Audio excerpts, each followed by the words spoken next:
ずる最後の一かけらない探す場所に怯えて漂う揺るぎない破滅には頼りない自尊心を Still alive 追いつけない隠した記憶の残像に限りないダッシュ離れ優しきこの世の果て忘れたい希望のサイレンス目の前に広がる汚れ闇によって試されてる We know つかの間の迷いの中で見えてさし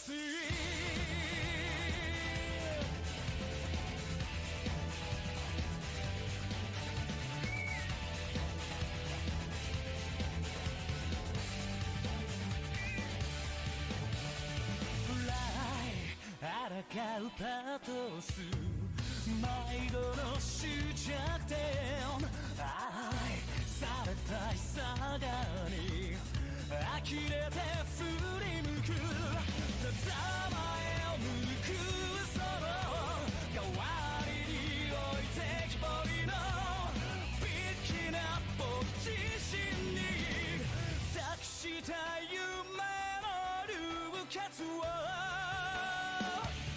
愛してもたくさん恥じらってまた訪れる偽物クルーズないがしろにしてきた人は背中を見せる彼方のように急ぎだって Hello, ladies and gentlemen, and welcome back to the Duo Esports. Week 2 of the GPCS is launching right back up here. We have Solar Phoenix currently 1-0 versus Galaxy Gaming Dragons currently 2-0, taking each other on tonight. Joining me on the broadcast for these games is... Hi everyone, my name is Headspace and I really can't wait to give you this exciting game between these top two teams within their respective group.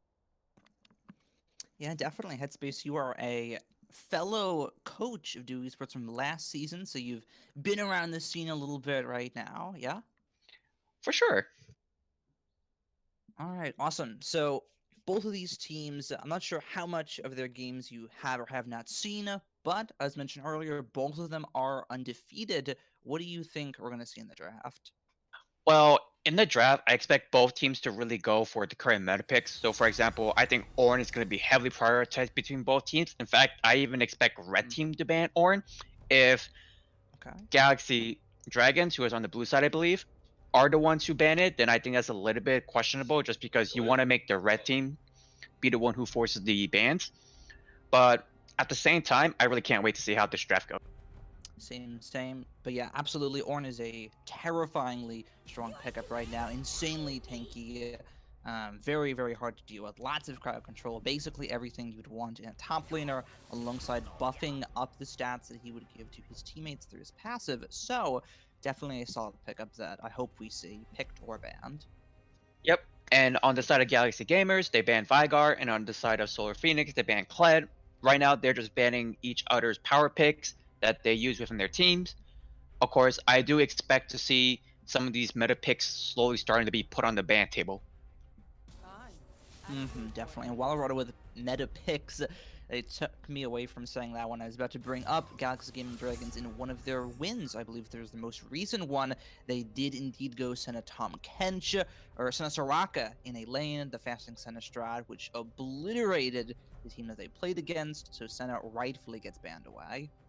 And rightfully so. Senna's ability to be played in both support and AD carry gives you such infinite amount of flex picking within the draft. For example, you can make Senna go bot lane with Caitlyn, and all of a sudden you have a winning bot lane from the get-go. The amount of poke you'd be able to get from a Senna Caitlyn would just be...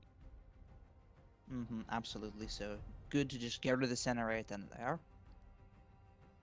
Yep, and this Ezreal pick, I kind of like this Ezreal pick just for the fact of how some of these games are slowly starting to go more towards the mid and late game. And even though Ezreal isn't really strong early, unless you go Lethal Tempo, of course, having the ability to basically have a really strong late game carry in Ezreal is such a good idea. So I really like that ban on the side of Galaxy Dragons. Definitely. And while we're with first picks, it may not be Ornn, it may be the Leona here, and Leona is locked in for Grand Paradox. And right now, what Galaxy Dragons thought process are in this draft is telling to Solar Phoenix, hey, we dare you to pick the Ornn because we have the counter to basically destroy that Ornn pick. And right now, that causes Solar Phoenix to really think about if they want to prioritize Ornn here. Because if they do pick Ornn and if they do get counter picked, then that Ornn is not going to have a fun time in lane. Definitely not. We're gonna get very close to the end of the timer as the Maokai gets locked in. It's also not just baiting necessarily the Ornn, but I also think it's baiting a little bit of Misfortune. I think a very strong bot lane right now is Misfortune Leona. But they're gonna go with the Morgana instead here, just looking to counter the Leona engage. Yep, and that Leona is super huge because, like you said before, Shino, it allows Misfortune be picked. It allows some other champions to be picked as well. If you really want to go for Lucian, for example, if you don't want to go to late game, you can go with Lucian, right? Yeah, Lucian may not be as strong in the late game, but if you want to end this game in the mid game just so we can get some of these games going, then, Galaxy Dragons might be doing us a favor. But that Trundle pick is super good, having the ability to basically take away stats from Maokai. And it also fact check that Sejuani should not be played on the side of Solar Phoenix just because Sejuani would just get popped up like a balloon. Yes, definitely. And oh, Fiora. Okay, that was not what I think either of us was expecting right now, and it is the lock-in. So this Fiora pick is actually really interesting on the side of Galaxy Dragons. It basically allows Fiora to have a permanent split push priority up against Maokai the entire game is what should be happening. But at the same time, it all comes down to execution. If this Fiora pops off, she will pop off. But if she does not pop off, Galaxy Dragon is going to have a big issue in this game. But of course, that Aphelios is such a strong pick. Even though the nerfs a couple patches ago did happen, he's still really strong in the current meta.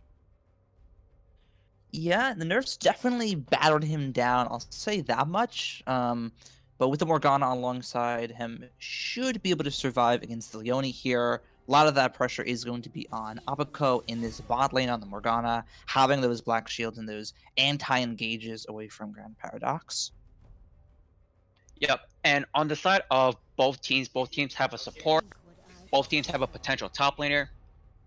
So I'm really expecting to see more mid lane bans on the side of Galaxy Dragons just because you already fact-checked Sejuani, you already fact-checked Maokai. So you know for a fact that they're probably are gonna be opting into an aggressive jungle pick on the side of Phoenix that Galaxy Dragons basically think they could handle. Yeah, definitely. One thing I am going to say, I don't think it's going to come through, but Maokai could technically be a three-way flex. I have heard about it being talked about. I'm not sure if we're at that level of play just yet, but the option and the possibility is there. So the possibility that for our viewers who are not aware is Maokai could be flexed into the top lane, the middle lane, and even the support, right? And potentially even the jungle if you really want to 4A flex it, just because TSM Bjergsen did play it in the LCS a couple of weeks ago. It is being played in support too in a couple of high elo games, and Maokai jungle is also a good idea too. Yeah, definitely. It is not going to be a Maokai jungle though. We have the Amumu locked in, who I'd also believe received a couple of buffs recently. Did you happen to catch those, Headspace? Oh, Amumu. I'm gonna be perfectly honest. I completely forgot that champion was even a thing. I'm sorry, friend. Just some small cooldown reduction buffs on his ultimate, so not enough to bring him back into the meta by any means, but enough to get him picked here, apparently. Yep, and the good thing about Amumu, I guess in this case, is you basically get the force a really strong AoE ultimate, which probably gives you a little bit more team fighting prowess. But at the same time, if Amumu whiffs the engage up against champions that could nullify that CZ easily, such as Vladimir with his pull, Fiora with her ability to basically nullify CC for a certain amount of time, Amumu may just very well just go into his death. And that Lucian pick is very interesting. This is yeah, that is a couple interesting things right now, but let's start off with the Lucian pickup right now. Not something that I think we saw coming at all. Into the Vladimir, I'm pretty sure. How do you think that matchup goes down? So Lucian does have the ability to beat Vladimir, but it's more of a skill matchup. But the reason why I think this Lucian pick is very interesting is because it puts Phoenix on a timer. If you look at their composition, they have Lucian Aphelios who are really good at doing AD as well. But the problem is that Amumu, Maokai, and Morgana are potentially going to be the only ones building AP. And let's be perfect. Will an Amumu ever build AP? Right? Mm, Yes, or maybe no. So it really depends on the builds of what Amumu is going for. If Amumu goes for a tank build, then I think Phoenix is really going to be put on a timer. hmm I think that's what he should build in this game. There's a lot of damage already from both AD carries, and I don't think the AP would really be needed. I think the tank stats would be far more valuable. I have another frontliner up there with Maokai. But we haven't been talking about the final on purpose on my end, at least. But for you, I'm not quite so sure. The final picks from Solar Phoenix here, the Vladimir, I think, is definitely a good thing. But the Vayne, I am against. What do you think about it? So I think Vayne's super good against tanks, but the biggest problem that Vayne's going to have against this composition is if Vayne ever mispositions really hard against a team that has a bunch of that CC, Amumu, Q, Maokai, point and click CC, Morgana, bindings, Aphelia's ability to stun or root from long range, Vayne will instantly get popped. There's no way that his team will Mhm. be able to save Vayne. So I think it's a risky pick.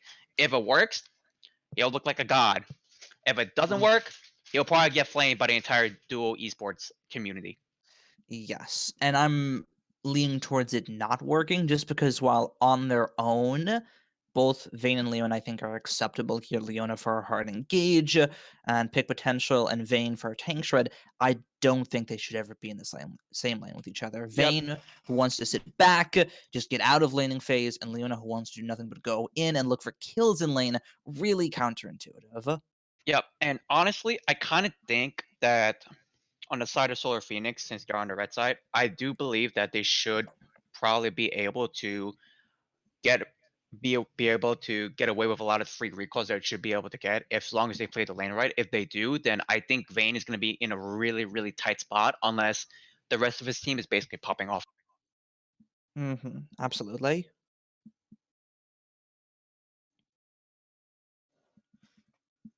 So overall, both comps, I think I know who it is, but I'm here to ask you either way. Who do you think has the better draft?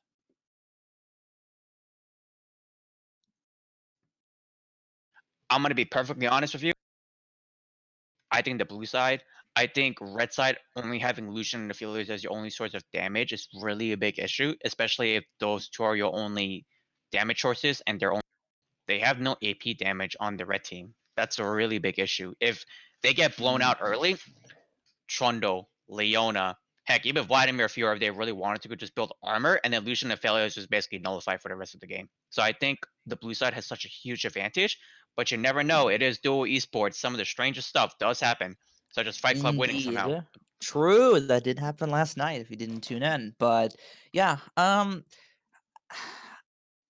inclined to agree, but I also think that the Solar Phoenix draft is just so much more of a risk. Obviously, risk versus reward. It's a bigger reward if they can pull it off. But if the Fiora gets put behind, she doesn't really have any tools to come back in the game. And obviously, if you just win lane against the Vayne, then she also has incredibly few tools to get back into the game herself. And it's really, at least for me, how do these risks pay out for Solar Phoenix? And yeah, I agree with that, but that's one of the best things about being two undefeated teams is because when two undefeated teams meet each other, they're gonna be putting a lot of stuff in the basket, basically telling the other team, we don't think that you're able to beat us because we think you're bad. And when that tends to happen True. against both teams, you get some really crazy picks that I'm pretty sure will be really entertaining for us to cast. Absolutely. We're in the loading screen right now. Don't think there's anything too out of the ordinary here. Actually, I wouldn't call it out of the ordinary. If anything, I think it's actually really good. But the cleanse on the Ophelia is not going to go for the kill, and he does not want to get engaged on here. Yep. And that cleanse is actually very interesting just because that Leona is going to be the biggest issue. And if you think about it, there isn't whole lot of CC. Yeah, Trundle might have slows, right? But that's pretty much all you're going to be dealing with. So while I do understand that cleanse pick is basically just to fact check Leona's, cannot get on Aphelios at all this game. We have a invade here coming in from Solar Phoenix, though. See if it works right now. Unlikely, but Abaco is hovering the area right now. Could get picked off if they decide to pull the trigger here.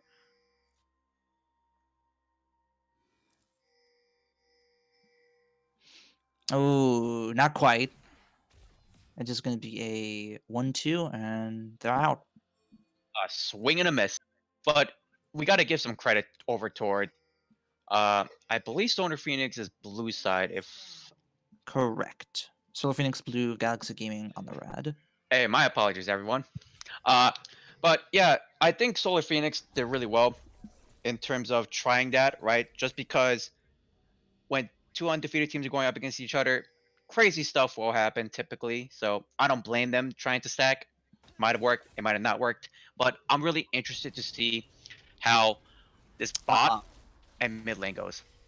Something is very wrong right now, Headspace. Have you noticed that?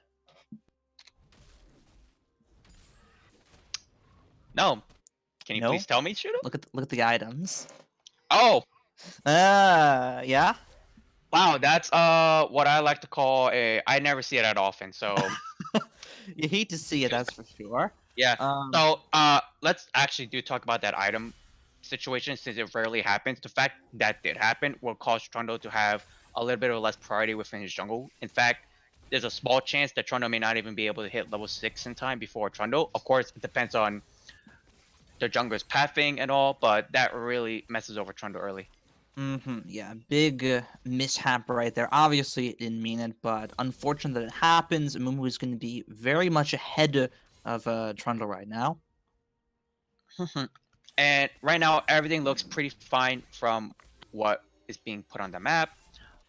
But like I said before, it's really on the side of the red team to really push this game up really quickly because the fact they only have 2 damage sources and both of them are AD will cause some issues if they don't end this quick.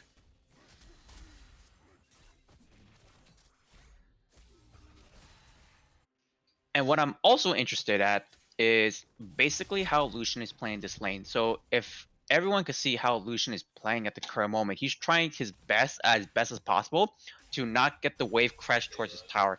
And that's really important, especially in this lane, because Lucian needs to get ahead. If Lucian wave ever gets crashed into his tower, he never will be able to basically kill Vladimir because of Vladimir's pull. So it's very important for Lucian to be playing on a nice edge in this lane, and for basically a Mumu to support that as best as possible. Yeah, definitely. Albeit, they're actually going to see each other in the jungle right now. Full HP Trundle, Flaming Thunder on 60%. Misses the Q, but they ignore each other for half a second. Concrete coming in towards this one with a scuffle in the river. Grand Paradox looking for something, but neither team getting something just yet. Grand Paradox walks back in, though. The Banner Toss misses, but it may not matter. Is there enough damage here? Yes, there is. There is a Dark Binding as well. A flash forward from Concrete looking for another kill on towards this one. They will not find it, but first blood either way you mix it for GGDA. And honestly, I got to give some props for that, right? They went in, they were aggressive, right? And that's exactly what you need to be doing, right? Short the mix. Hold on a second. Nope, never mind. It's just a jungle grading. You have to be aggressive, especially in this team comp on the side of Galaxy Dragons on the red team. Otherwise, you're going to be completely destroy late game, like I said before. But my only issue in how that fight was escalating was how Morgana and Aphelios were fighting the enemy bot lane, in which they could have just sectioned off Trundle way more quickly. Absolutely. A little, I think, over-aggressive on the end from Leona. I felt she could have just backed out and neither team would have gotten anything there, but a little over-aggression leads to first blood. So here we are. Yep, and this is super important on the side of Galaxy Dragons because then it allows Amumu to basically secure a Scuttle Crab up top lane. Whereas before, if that fight didn't happen, there was a chance that Trundle probably would have been able to contest that.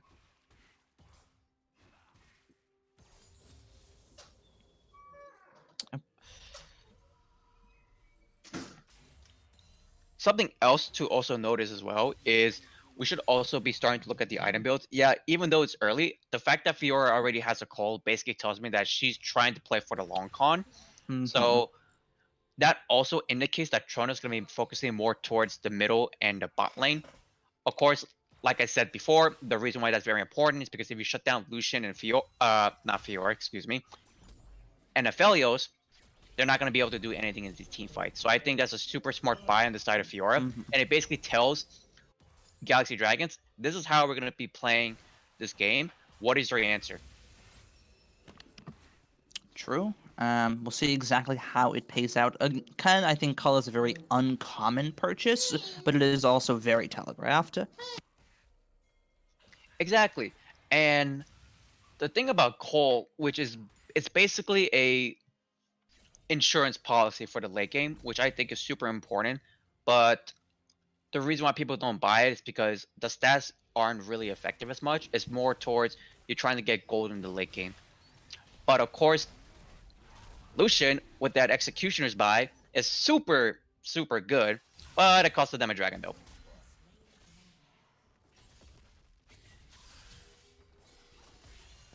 Yeah, definitely. Looks like we have all in here up in the top lane, though. Jadwe versus Ariaku. There is the grand challenge. The proc comes through, and the flash will come through. There it is, a kill up in the top lane for the Fiora. And that's super huge on the side of on the side of the blue team. It basically allows Fiora to basically ensure that she will win most of these 1v1s against Maokai in the side lane. So now Galaxy Dragons need to start coming up with answers for this Fiora if this game slowly starts to extend longer with them not getting any. Yes. And while we're so pent up on the call, telegraphing late game, Fiora's early dueling is still very strong and absolutely beats Maokai as far as damage goes. Yep, and I kind of feel like it was one of those things in which Maokai thought he could probably take on Fiora, even though Fiora had a call.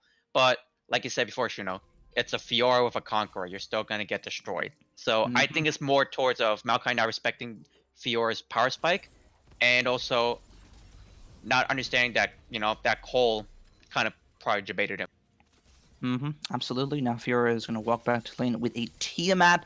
Very, very nice stuff for her. She is sitting pretty with a, let's check our X for our gold graphs, a 500 gold lead, so not too shabby. Yep. And I do want to give some credit over towards the side of Solar Phoenix's bot lane, just because they're playing under tower super well, especially since Amumu was near the bottom side lane. Typically, a lot of players, especially in the lower elos, platinum below, sometimes golden below too, you tend to see players push up when the enemy jungler is clearly on your side of the map, which is why a lot of ganks happen. But Solar Phoenix's bot lane read the situation really, so they were able to basically prevent a gank. Yes, and while the CS deficit's obviously a little unfortunate, it's kind of expected in this matchup, and as long as Vayne isn't dying on repeat, which he isn't, it's not too bad for her. Exactly, and why the gold graph may say at the current moment that Galaxy Dragon are winning, honestly, down in the bot lane, Vayne and Leona are winning against Aphelios Morgana. Aphelios Morgana needs to be pressuring this lane way harder than they're doing right now, otherwise this Vayne will get out of control really quick. Yep, absolutely. If you have a winning lane, you can't just afford to go even. You have to actually win the lane, get a couple more kills under the belt. And while the one kill off of the one misplay is nice, that's the only misplay that's really happened out of GGG so far this game. 1-1 on the board. Very quiet game here for Duo Esports, but I think reflective of the better play. Exactly, and I think right now what they should be doing down in the bot lane on the side of Galaxy Dragon, they need to be shoving in this wave as fast as possible. Because if you look at Aphelios' gold value, Aphelios has about 1.5k gold, which is nice and all, but that's not translating into raw stats at the current moment. So theoretically, if Vayne and Leona plays this right within the next minute, and Aphelios and Morgana are being really disrespectful, one of those two champions are probably going to die. Definitely. Kakari throws down the culling. We'll get face tanked right there from Saruman, but not much else. Amumu is hovering around this mid lane, though Vlad chunked out. Could be a possible opportunity for them, but it doesn't look like it's going to happen. And that right there is the primary reason why Amumu went towards mid, is just to shove out that wave to give Lucian some breathing room so Lucian could have a free back. Because if, like you said before, if Lucian's wave gets shoved into his tower, he won't be able to be aggressive. So I think Amumu being there is more than enough. Sure, he didn't get the kill, but it ensures Lucian to have really strong scaling into the mid game. Already has that executioners for himself, so very early pay your taxes in the end for GGD, but they are still paid, and that is still taken care of nice and early on for them. Bot lane, we could have a dive. And I think this dive is super intelligent too on the side of Galaxy Dragon, just because they slowly started to slow push the wave really slowly. That way they have some sort of a mini wave.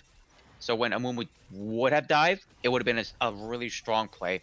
Of course, what kind of gave it away was Amumu was legitimately just mid, and Amumu's blue buff will be spawning pretty soon. So it kind of gave it away that Amumu was going to be near in the bottom side jungle. Didn't quite pull the trigger on that dive either, so not gonna happen for better or for worse there. Vayne gets hit by that dark binding, but no Caliber up means no more damage follows. Yep, and a lot of people right now would probably be thinking, hey, why isn't Amumu backing? And the primary reason why he isn't is because he's thinking that Trundle's probably going to be coming bot, since Trundle's rep up is going to be respawning soon. And if you think about it from Amumu's point of view, he's probably there for a counter gank, which is super intelligent, but at the same time, he was probably like 30 seconds too early for the play. Definitely. Maybe a little bit of camp as well, but it's not going to come through. Vayne is playing more than safe enough, as the Rift Herald will get popped in the mid lane. Amumu might just find Trundle, though. There is the stun, the second stun from the ult, and the kill coming down onto the Trundle. Now looking for more onto the Vladimir, will not find it, but GGD managed to find their second kill and the Ocean Dragon to fall. And while that was a really good play, they also have to be careful of their ult management at the current moment. Ooh, Leona and there's Vayne a still have contest ultimate, right and with now. that, There's the TP, there's the play. Flaming Thunder tries to answer back on towards this one, but Vladimir in the back line so far. There the Cullen comes down, the damage comes through, and it gets turned right on Jodway's head. Jodway goes down. Concrete looking for something on towards Grand Paradox right now. The red team gets the dragon as the plan goes right on its head for the blue team. GGD finding even more, all right? and honestly, that right there was a really huge misplay on the side of Phoenix. Yes, it was good to contest. It was good to contest that, but at the same time, if your Fiora is going to be TPing to the middle of a couple of people, that's going to be causing a little bit of issues. And honestly, that Maokai TP was really good as well. It basically ensured that on the side of Solar Phoenix that they couldn't be able to get all their damage. Yeah, definitely. And I felt that Vladimir was going to get a little bit more damage in that fight, but recall that he uses ult before the actual dragon skirmish ended up happening. So that was a big cooldown that was kind of used early on there that I think cost them a little bit. Yep, and not only that, if you think about it, Solar Phoenix had the ult advantage in that fight. It was 3 ultimates to 2, and yet Galaxy Dragons are still able to come out on top, which goes to show how strong their team fight prowess are at the current moment. Definitely Kakari finding a lot of those kills in that fight as well. Able to get some big damage off. Has not completed his first item yet, but Lucian is packing a lot of power right now. Yep, I agree. And Hold up. This is Solar Phoenix going on the wrong end for both of their bot laners right now. Vayne goes down the bot lane. Leona goes down on her own. They are split up and taken out. And it's just like while you're there, yes, I understand you're trying to get 2 birds with 1 stone, but your ADC is a Vayne. She will get one shot by Aphelios, and potentially not even be able to do anything, and she's going to be CC locked, which happened to Vayne and Leona respectively. So super questionable about the thought process behind that. Yeah, that was everything for the most part. First 12 minutes, I'd say pretty good from Solar Phoenix, but that's the big whoopsie from them. That's kind of a no-no here. Yep, and the only possible scenario that I could see Phoenix being able to get out of the situation is definitely not taking Rift Herald at the current moment, and I'll explain why if they do decide to go for it. Oh, Flaming Thunder goes in though. He wants it. Is he gonna find it? No, he isn't. He's gonna find his demise instead. Trundle now looking for something on towards Kakkari, but the blast cone gets him out. Predicted. So the main reason why this Rift Herald I don't think was probably a good idea is you want to be securing it near towards the 18 to 19 minute mark.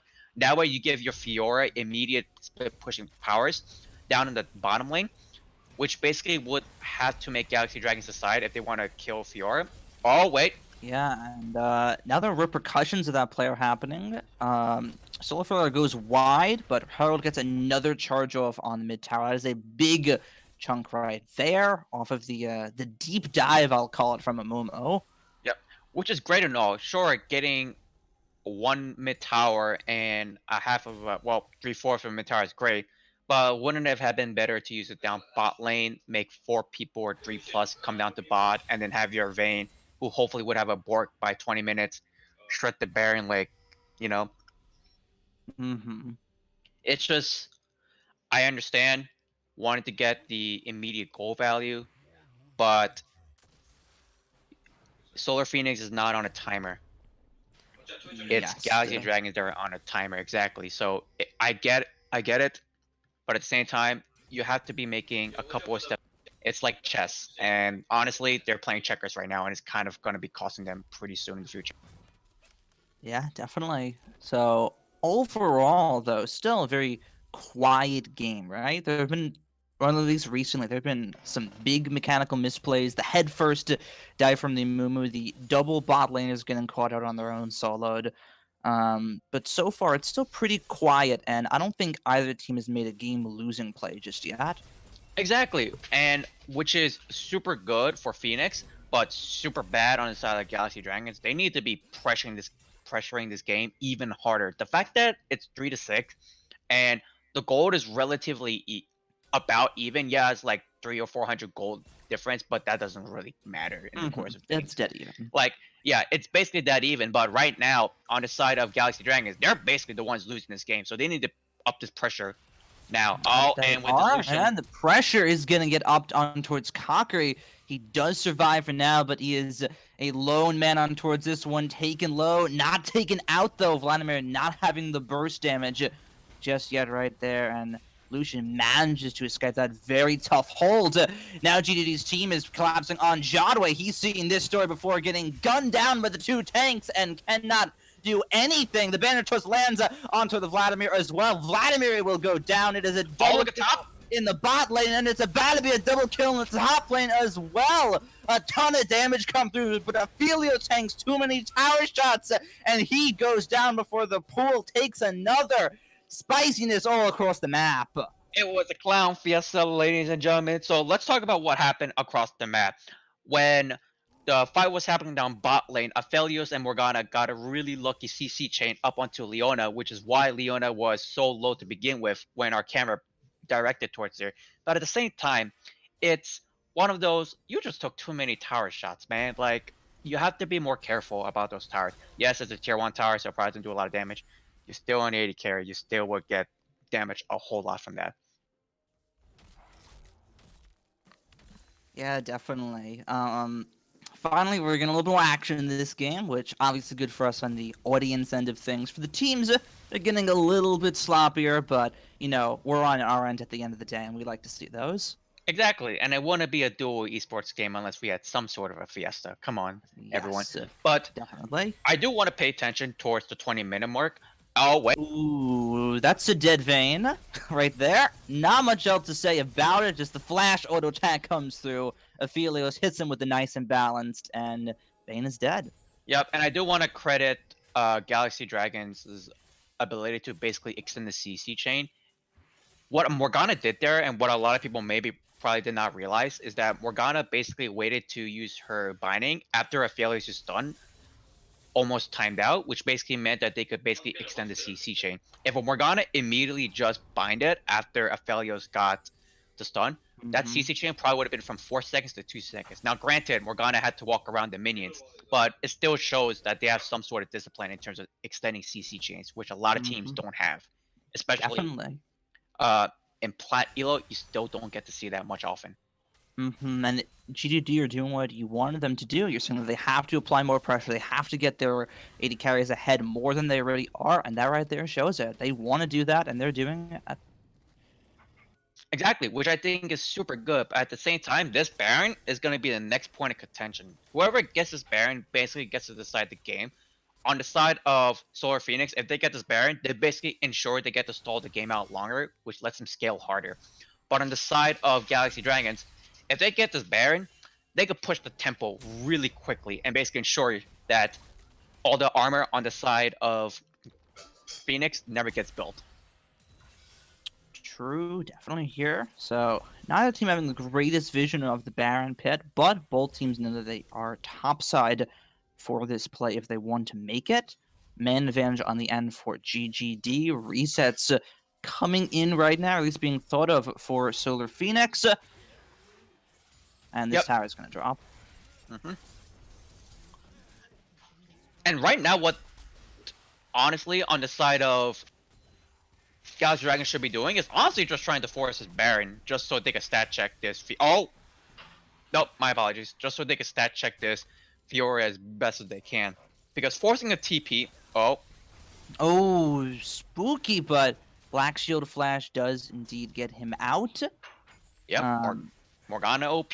But like I was saying before, if you basically start that Baron, because you have an Aphelios and a Lucian who are both 80 carries, they technically could destroy that Baron really quickly along with Morgana ability to use her. Hold on a second.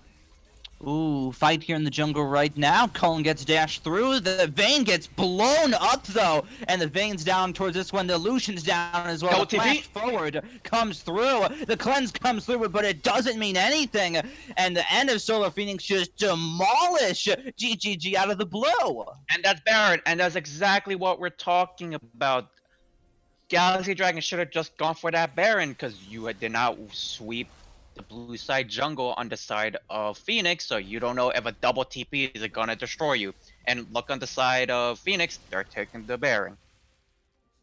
They are, and that's exactly what they needed to get themselves back into this one. And honestly, I think that right there is probably the play of the game, just because it allows them to scale even harder. And now this Lucian of Failures is going to start to have a bit of a hard time trying to stop this mess on the side of. Yeah, definitely. Well, Fiora Jawa hasn't had it too good whenever he has made contact with the Maokai here from Ariaku. That was a fight where Maokai was not present at all. Fiora got in, got her damage out. Nothing was stopping her, and they just blew up the end of GGD. And also, funnily, one of the things we talked about in the draft on the cleanse from the Aphelios, how much does it actually matter isn't something we brought up, because if Leona gets her CC chain off, probably not enough. Yep, exactly. And right now, on the side of Phoenix, what they need to be doing is they need to be sending Fiora towards one of the side lanes to get that lane to go up and running. And then they need to be just shoving it all mid at this current point. You're stronger than Galaxy Dragon at the current moment. You should be trying to abuse it as best as you can. You need that extra gold at the current moment in order for you to basically balloon your gold lead even further. Which is what they're doing for the most part, except Vayne does not get the memo, which I think is a huge mistake. Sure, you're ensuring the late game scaling, but it's better for you to get global gold so your entire team gets late game scaling, right? Yeah, definitely a little bit of time wasted off the Baron power play that they could be making right now. Yep. And I get it. They want Vayne to get strong, but it's like, do you want? Top hold lane, on. we have something spicy going on. Can Joa go for the 1v2 outplay here? There's the Amumu, locks him down, and Maokai, the flash doesn't mean anything, and it's a nightmare once again for Jadway, getting demolished by the damage, tankiness, and CC of Maokai.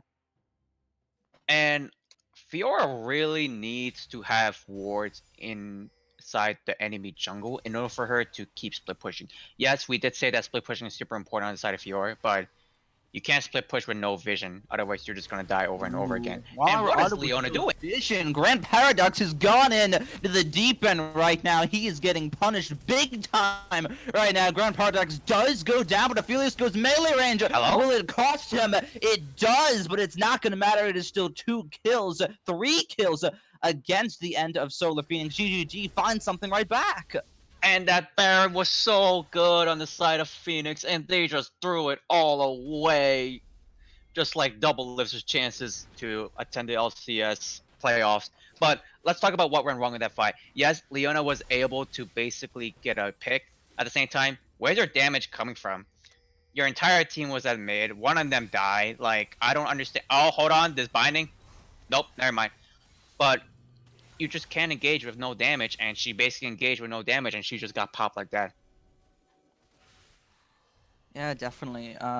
Latimer taking the Raptors right now. Banner Tours misses, but the flash door comes through anyways. There's the culling. It picks up 2 on towards that one. And a tower dive on the back end of the corner finds 2 kills for Galaxy Gaming. And I think this game is slowly starting to be put in out of control situation on the side of Phoenix. Right now, what Phoenix need to be doing is that they need to be stopped going for these fights. They need to be looking at their item builds, they need to be looking at the items teams and be thinking about what they need to be doing. They should be building armor.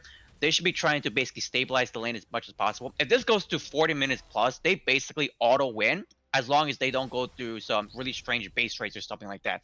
Just take your time, take it slow. You don't have to worry about any soul for on the side of Galaxy Dragons for the next 10 minutes. You have time to scale. Stop going in. Otherwise, you're just going to give them a better chance for them to win the game. Yeah, definitely want to dial it back a little bit. Maybe for both teams right here, in fact.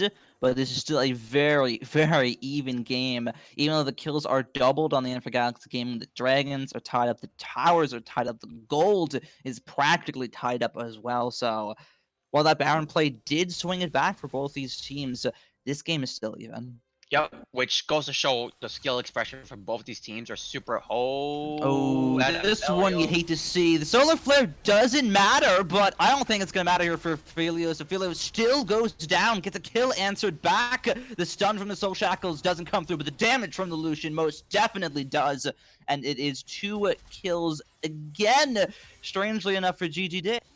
And on the side of Galaxy Dragon, you take those all the time. And on the side of Phoenix, why are you going in? We just talked about it. Trundo's not going to be doing any damage. Let's be perfectly honest here. Is that Shane really going to be hoping Leona basically ensure a kill onto an Aphelios? I mean, yeah, that was shown right now, but you died as a result of that. And that's super not worth. They got the ED carry, but at what cost? Gotta hit those solar flares on the dead mark right there. Even though the slow is on the outer field, the stun still matters way more than the slow. Yep. And right now on the side of Phoenix, if they really want to contest this Drake, which I think it's not even worth it, I think it's just better just to concede it. It's not a Drake. It's not a air Drake or an air soul, so it might as well just give it up. But if they do want to contest it, they need to shove out that mid, get mid lane priority, and then look to rotate towards that river. But they just basically ignored mid lane priority and went towards the river because they're expecting a river fight. Yes, that they are. And Dragon's gonna get bursted down. Is it gonna get stolen? No, it is secured on the end from Galaxy Gaming Dragons, but will they live to tell the tale? Vladimir with a ton of damage and time being born in this backline right now. They managed to take out the vampire towards this one, but Maokai will fall. Vayne getting the damage off for 1 kill so far. Kakari so low on towards this one, but takes one right back at him, and that is a 4 for 2 currently in favor of GGD, and I think that that's gonna be it. Game, set, match, in my personal opinion, and also we have to talk about the elephant in the room. These Leona ultimates, they've been whiffing and a miss. And while once or twice you might be getting away with it, if it happens almost all the time, there's a really big issue. These Leona ultimates need to land. If that Leona ultimate landed on the backline of Morgana, Aphelios, Lucian with a really strong Vladimir Hemoplague, they're all dead. And it basically ensures you that free air Drake and that free battle of that win. Yeah, definitely. But fortunately for GGD, there are some starving members right now on the end of Solar Phoenix. Vladimir with 0 kills, Vayne with only 1, and somehow, some way, Leona has wound up with 5 of the kills right now. So if we look at the gold graphs, I don't even think we have to, but we will either way. There is a lot more gold on the carries for GGD than there is for the end for Solar Phoenix. Which Way is more than good. it should. Exactly, which is good. But we have to talk about it all the way back towards the early game. GG Galaxy Dragons, they need to keep this up. And on the side of Phoenix, they need to stop the bleeding. As long as they stop the bleeding, they will win this game. So just play it smart, play it cool, play it collected. And I kind of get they may or may not be tilted, but they just need to take a quick reset. And speaking of reset, I think Leona might. Nope, never mind. Oh, powers are going to get pushed down right here. Vlad's on the split push. Someone will have to reset for that. Should just be the Maokai that they've been sitting there all game, though. But it looks like GGD hovering around this mid lane right now. Yep, and on the side of Phoenix, they should just be clearing wards, which is what they're doing. So they're playing this as textbook as possible, which is a good job on them, considering they've not been playing well this game. Gonna be perfectly honest. But you never know. There might be that one fight that changes the entire game. Definitely could And it happen. might be here. Oh, hold up. Maokai flashing away.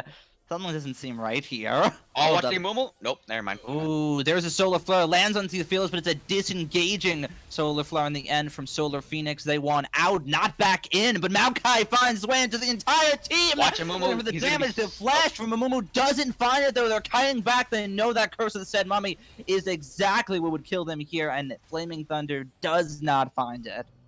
And that was a really good disengage on the side of Phoenix, but they had to use so much for them to get out of that honestly, it's a win on the side of Galaxy Dragons. And now the question is, how much can Galaxy Dragons get off those blown ultimates? Yeah, definitely. I think a big one right there was the fact that Flaming Thunder used his flash. Obviously, the ult's still up, but the flash is a big one. Can't go for that crazy big play anymore, and just has to go with the bandage toss Q for mobility. Yep. And we have to be talking about the Grievous wounds, right, on the side of Galaxy Dragons. Yeah, Lucian has executed the calling. Yes, Maokai has a Bramble Vest, right? But at the same time, where's the Executioner's calling on the side of Aphelios? Because Trundle's ability to heal via Trundle's passive is super strong. You have Vayne being able to lifesteal pretty well. You have Vladimir being able to, let's be perfectly honest, that's his kit, basically lifesteal in Eternity. And you have Fiora's ability to basically, if she gets a really strong ultimate off, Yep, gets healing, there's right? a lot of healing. Exactly. You need more. Oh, speaking of which, There never it mind. is. Yep. Yep. Got Caster. what the doctor ordered. Yep. Caster blessing. Watch it be a curse in the next few minutes. But Oh yeah. yep. But moving on towards the next point I was gonna make is if you look at Amumu's build, he has a Leandra's Torment and a Runic Echoes, which I think is super smart, especially the magic penetration, because now it causes Phoenix to basically think of MR. They need MR against this Amumu because this Amumu will probably be able to destroy a bunch of these players on the side of Phoenix. A pinch right now that Galaxy Gaming Dragons are in. They know the Vlad's on the bot half and the rest of the team's down there. They have to go in towards this Vladimir, maybe take him out. But it's a 3-man Hemoplague to come through. The Black Shield will come through, and it is going to be Vladimir on the retreat here. A bunch of damage coming through, and the carry's trying to get something done on both backlines right here. But so far, 2 kills for the Vladimir. Looking to make it even more, and this is going to be a wipe for Solar Phoenix right now as they find success off the pinch that they just put GGD in, and that's an ace. Man, like lambs to the slaughter. You can't really blame the team on the side of Galaxy Dragons. They knew they were gonna get pinched. They had to make something work. But at the same time, you had to ask, why were you even there in that position? what they should have done instead is that they should have ensured the mid lane was pushed. They should have ensured they got the river. You don't need to fall away towards Vladimir. And because of that, that Baron's definitely going on the side of Phoenix once again. That is 2 for 2 for the Barons for Phoenix, I believe, and I think they just greeded for that soul point a little too much right there. They really wanted it, but they could not find it, and that is worst case scenario for Galaxy Gaming Dragons. They get caught in the pinch. Both options are frankly terrible for them right there, and you know, they just ended up losing off of that. Exactly. And I think the player to watch at this current is basically Flaming Thunder on the side of Galaxy Dragons. The fact that he's building AP now basically signifies that he's trying to also be able to build MR on the side of Phoenix. So if Amumu does not get his abilities off correctly, one, Amumu is pretty much going to be dead, let's be perfectly honest there, since he's not building any tank except that Sunfire. But the second main point is they're just going to get team fights, since look at all the armor that's currently being built on the side of Phoenix, right? You have Azania's Hourglass, you have a Phantom Dance that's going to be able to help, you have a Gargoyles, you have a Ninja Tabis on the side of Fiora. Like, they're going to be able to deal with Fiora and Aphelios now, which is basically what happened in that last fight. Definitely. Lucky Star is being crossed here for Flaming Thunder, though his Flash is about to come back up, so could look for that big play once again that he wasn't quite able to do at all in the last fight. Yep, and something I want the viewers to note as well is basically look at how Phoenix is playing this 1-3-1 magnificently. They have both their TPs on the top lane and on the bottom lane, and they're really making sure that false alarm everybody, and they're also making sure that their 3 core carriers are in the middle. As long as Trundle basically ensures that Amumu does not go onto Vayne and Leona, he is doing his job. Definitely. It's still a very solid 1-3-1, as you just mentioned, and a bind that GGD are now forced in once again. First was the pinch, now it's the 1-3-1. Macro in the late game showing very good here for Solar Phoenix. Exactly. And it's just this Amumu. I can't believe that Amumu is potentially going to be the game changer of this game in any League of Legends game, for fact. But that's the world we live in dual esports. But something else that I do want to note is basically the progression of this game, because it kind of went back and forth, back and forth, and back and forth. But at the end of the day, if you're going to be playing that back and forth multiple times in a row, the one who has better late game scaling, which is going to be on the side of Phoenix, is eventually going to be winning out. Oh, there's a big solar flare. I might have just made up for all the ones in the past coming out from Grand Paradox. They take out Aphelios' 50-second death timer. Kakari getting jumped on as well. There's the cone coming through. Trundle not taken out. Jadway cracks the top lane tower. Oh boy, that was big. And honestly, Grand Paradox is playing his best G2 Mickey X impression at the current moment. Oh boy, Maokai smurfed that shredded. That Leona ultimate was so huge. Yeah, we gave him this credit for most of that game, but that ultimate was so huge. It allowed Aphelios to basically kill. It allowed Fiora to have more time to basically split push towards top. And honestly, this should be triple inhibitors right here. That is going to be triple inhib as well. Vladimir should be able to get out of that one. Easy peasy to come through, and there it is for Solar Phoenix. They find the play with the Solar Flare, and I don't want to say they've won, but they're in a very good position. It would have to be a miraculous throw. By a throw, like, it would have to be the biggest throw I have seen in dual esports so far.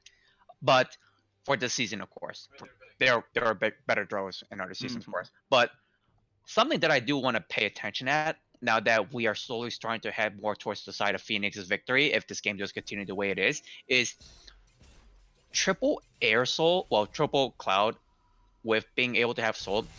You have the ability to basically have a ton of basically ultimates that basically rely on, right? And what I mean by that is Vladimir being able to have the extra movement when he ults, Fiora, Trundle, Vayne, especially Vayne being able to kite. This air soul is super important on the side of Phoenix, that at this point, I think it's really a good idea just to go for it. If you're down with triple inhibitor, you might as well just go with the Hail Mary play, because you're either A, just gonna get choked out, which is what Phoenix is trying to do, or B, you lose a team fight and you lose the game. But And you never know though. If that team fight is somehow a miraculous victory on the side of Galaxy Dragon, but let's be perfectly honest, that would not happen. If it does happen, you still have a chance to end the game by just going all mid. it's like what you said earlier, though. It's on the Amumu, and I think that's where it would be, if at all, for GGD right here, right? If they find the crazy Amumu play, flashes back up, has indeed held it ever since this came back up after that, the skirmish at the Dragon Pit. So if anything changes the tide of this game, a last-ditch effort for Galaxy Game and Dragons, that would be it. Exactly. But if you're gonna make a last ditch effort in your base, what is that gonna accomplish? Right? You might as well just make the last ditch effort when the enemy team has to deal with 5 enemy champions and a bear and Asher that's trying to kill them via reduce MR and reduce armor. You know That what I one mean? is coming So, up, yeah. yeah.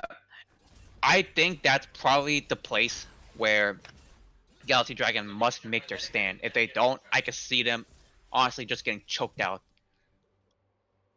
Yeah, triple inhib Baron Asher sounds disgusting, especially with that Cloud Soul. So much mobility on the end and kiting power for Solar Phoenix right now makes it very tough for them this stage of the game. I think it's gonna have to be a one-shot kind of deal for GGD. This Baron Asher, no contention, will end up going down for them.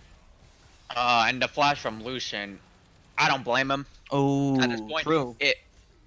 it's one of those when you think about it, it kind of looks troll, but you're pretty much done. Had to try The game is something. over. The Solar Flare is down, but I don't think that's going to mean anything. Solar Phoenix, the Solar Hot victory in the late game could be coming through right now. Amumu's Flash also got used. Not sure if that's a spectator bug, but if that is, that could be very bad for them right now. Could be one last stand, though. Are they going to go for it? They can't find the angle for the initiation, and it's just going to be a slow bleed that the one tower goes down. When are they going to pull the trigger right now? Amumu down to half HP. The Q misses, and this is going to be it on the end for Solar Phoenix. They dive into the back line. GGD trying to put up a last-ditch effort right now, but the goal deficit's too big on the end for them. Solar Phoenix, 42 minutes into the match, bring us to another late-game slobber knocker, and they're going to come out on top once again. And congratulations on Solar Phoenix for being 3-0. And at the same time, viewers, let's not really blame the draft. I think the draft was somewhat questionable, but at the same time, they did make it really competitive. Heck, I was kind of surprised that this game even went that long, just because the draft was honestly, kind of questionable on the side of Galaxy Dragon. But the fact they made it competitive really shows that as long as they fine tune their play, we could totally see this being the totally opposite result. Absolutely, and that was a very fun game to watch right there. The 42-minute slobber knocker that was back and forth. It started with GGD, they're having a lead, finding the plays, Solar Phoenix slipping up, but just came to that late game. The Vayne, Vladimir were able to come past from their early game starvation. The 5 kills on the Leona meant nothing at the 42-minute marker, and just that one good engage in the Dragon skirmish, and that was it. Yep. And kudos to both teams, right? I really think this draft, right, they probably would have been able to get away with it on the side of Galaxy Dragon against any other team in this group. But against this team right here, that's a no. But they give it their best shot, and we got to give them credit for that. Yeah, definitely. Let's take a look at the vision score, statistics, and damage graphs here at the Esports. If we look at the damage graphs, Aphelios did the most. It's a close one, but Aphelios did actually do the most damage in the game. Jodway second up, 31k. Damage numbers, I'd say, are pretty expected across the board here. Yep, and the vision score for the most part looks pretty normal to me. Well, except Leona having 120. That's pretty bonkers. It's like 3 times almost 3 times the game timer. So that's really 42 minutes, so, I mean, hopefully this supports vision scores are up there, but yeah, 120 is still pretty good even for a late game. typically based on the game timer. You just want to double it, and then that's pretty much what your vision score should be. Okay. which is a good rule of thumb to have for AD carries, is try to match that as best as possible. So if I was on the side of Aphelios, right, which is Galaxy Dragon, I would want to see that being increased just a little bit more. Mm-hmm. And if Besides you're on the that, end for Vayne, you know, yeah. Oh, and Vayne you met it definitely. a little bit above, right? So Yeah. definitely good. No control words out of Jodway, a little unfortunate, but Leona absolutely had him covered with a whopping 18. That gets a congratulations here to Esports. So I don't think it really mattered, and I don't even think Vision was the problem in this game. At least It not on the really wasn't. It was just, I think the biggest problem in this game was them not going for that Baron early on the side of Galaxy Dragon. Instead, when they pushed up that tier 2 tower, I think that's where they really messed up, which extended the game longer than. Definitely the case here. Also got some Twitch shoutouts here from Mimikaze, Sheer Will, Sober K for their subscriptions here to Esports alongside the 1,000 bits from Reptar. Thank you very much. And I think that wraps us up here, Headspace. Any closing thoughts for those two teams? Those two teams are legit, in my personal opinion. And like I said before, that draft probably would have gone away with it against any other team. I think when these two teams face off against other teams in the other group, that's when I would really like to put my eyes on these two teams then. Unless they magically end their next couple of games, but I highly doubt it with how really intelligent some of their plays were. Not all, but some of them were really intelligent. Yeah, definitely. So we have two more games coming up here with Dewey Sports. Myself and Headspace will not be joining you for those games, but nonetheless, Rift Dragons taking on Mega Death Rocket is up next with the final match of the night between Pawn, Sacrifice Black, and MG Midnight coming up as well.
Yo, what's so hard about posting a fucking vision section? Like, goddamn, players are retarded.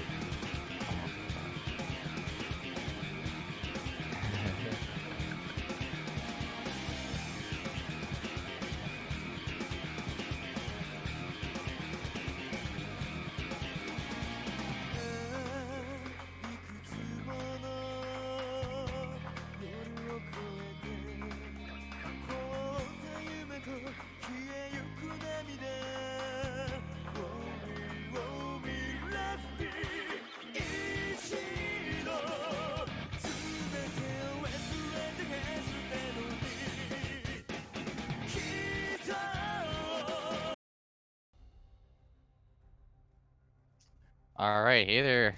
Welcome to game 2 of the GPCS Duo Esports games. I am Big Black Rainbows doing the play-by-play alongside. Hey, Sober K doing the color cast. Yeah, so we just got done finished watching a very spicy back and forth game between Solar Phoenix and between GGD. Going to this game, we see a couple bands coming out. What do you think so far of these bands? These are kind of unique bands. I normally don't see the Darius band unless it's in like solo queue.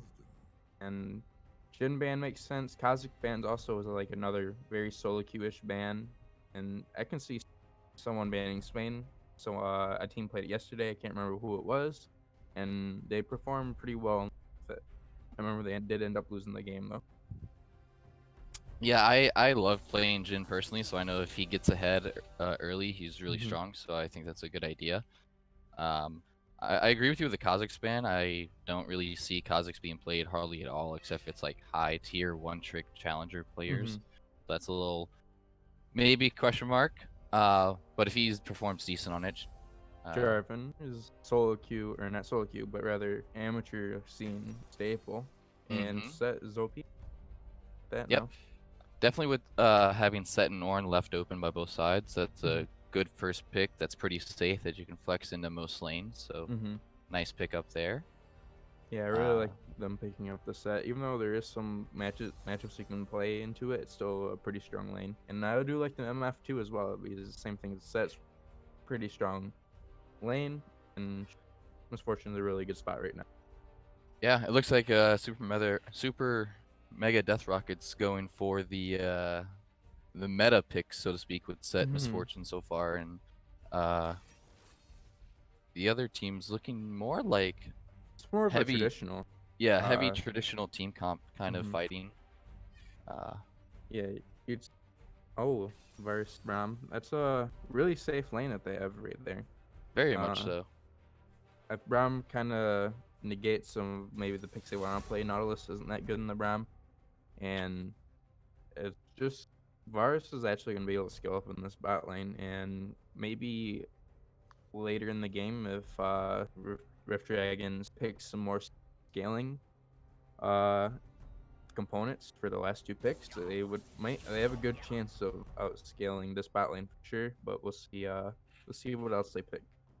I really like the Braum pick personally because a lot of Misfortune's ult, if the shield is positioned correctly, is negated. Yeah. So really smart there. And the scaling, if Varus decides to go the on hit, Rage Blade, Orc, throw in a Nashers, if you're really feeling spicy, will definitely, I think, will outscale the Misfortune. So yeah, I agree with you. Varus should have no problem in this lane right now. Like I said, it's a very safe lane. They do ban away the Kled. I guess they're scared of maybe roam potential that Kled has right now. He's also a pretty strong lane pick. and they ban away GP to kind of limit their scaling opportunities top. It looks like they, on the side of Rift Dragons, they banned Cassidy and Echo. Both those Echo especially is pretty strong, and then Cassidy, they call him Cassidy for a reason because you get him, have a good chance that you're gonna win the. Yeah, if you play to 40, 50 minutes, the Cassidin scaling, especially with his alt, it's really, really strong.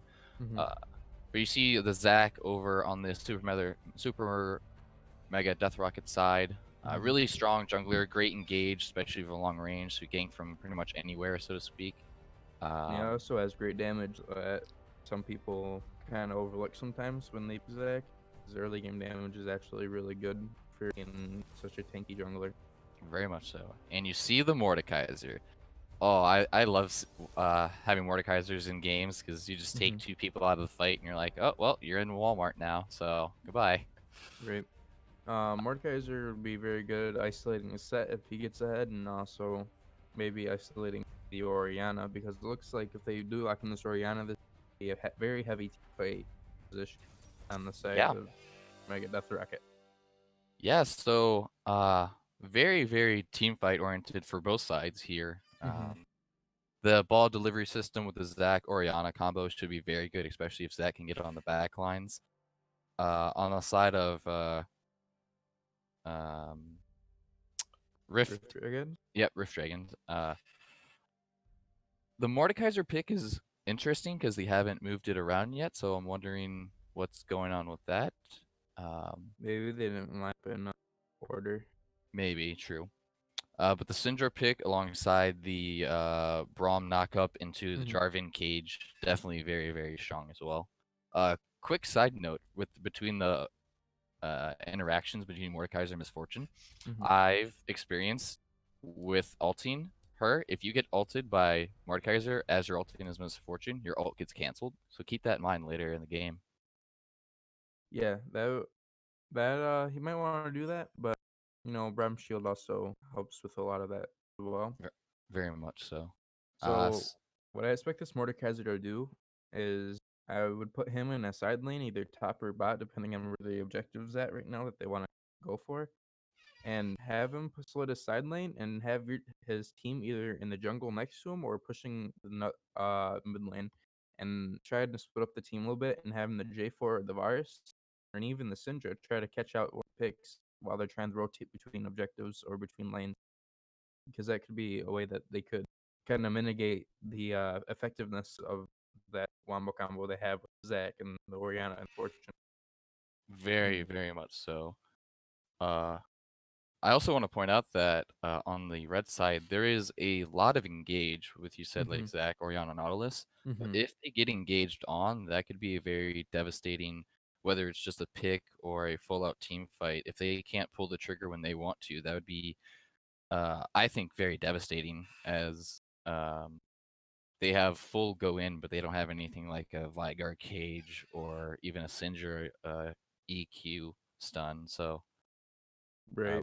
we'll be able to hopefully later on see if they're able to the two sides of the coin, where if they're able to pull the trigger when they want, how successful that goes, and if they're not able to, how successful or unsuccessful that goes. I think these teams are also very close in power when it comes to kind of scaling ability. So dragons are going to be really important in this game on who is able to secure more dragons and also what type of dragon it is. Infernal dragon, I think red side benefits tremendously from that, just being able to kind of burst them just down a little bit faster in those team fights. And if you're on Rift Dragon's team, you either maybe want a cloud or an ocean to try to maybe when you're rotating from between objectives to make that a little bit easier or to survive a little bit longer. Yes, yes, yes. Very, very much so. Rotations in general for League of Legends are extremely important, and any additional speed or any additional regen that you can get if you get poked out or whatever the case may be is definitely beneficial to securing kills and whatever objective you're rotating to. So, yeah. Right. I expect this Jarvan to play I expect him probably play bot side quite a bit since the Braum and Varus have quite a bit of lockdown from Braum Q, and Varus has slow as well with his E. Yes. I would personally like to see him play mid lane because I know Mhm. mid lane is not a winning matchup for Orianna if I remember correctly, or at least not a super losing. Like it's a little less than neutral, but not quite devastating. Right. But if he can push that Syndra into kind of overdrive mode and get her hyper snowballing early, that would be extremely beneficial for Rift Dragons. So here we are, loading screen. I like to do skin to win, whichever skins you guys like to see. Is there any skins that stick out to you off the bat? I like the Arctic Ops Virus skin for Virus. I never see that one. I like that one. And Dragon Slayer Braum is also pretty cool. So I like their skins for bot side a little bit better than. I really don't like the Subterranean Nautilus. Yeah, kind of. It's like a off version of the new Fiddlesticks, kind of semi scary, you know? It's like a mold digger. It's like, Yeah. um, but here we are in game finally. seems like ruins are all normal, I suppose. Yeah, it looks like all the runes are good, and summoner spells also seem to be pretty normal as well. Yeah, I don't see anything out of the ordinary. The phase rush on Orianna, to some people, maybe isn't worth it. Maybe like a Comet or Yeah, Summon Airy. But I think that would be, in team fights, very helpful. right. Uh, looks like they were gonna 5-point both of these teams. So I didn't expect an invade. You maybe could have invaded with Braum because he does have a powerful level 1, but it'd been hard to invade into Zag. The rest. So Of I think my client is bugged out. This is interesting. I'm going to have to restart my client because I don't see any champions and it's already a minute into the game. So give me yeah, a they're quick definitely second. champions. Yeah. Reconnect.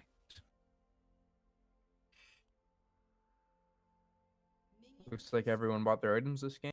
If you remember watching last game, you would have noticed Trundle didn't buy his jungle items when he started doing his red. And ended up not getting to.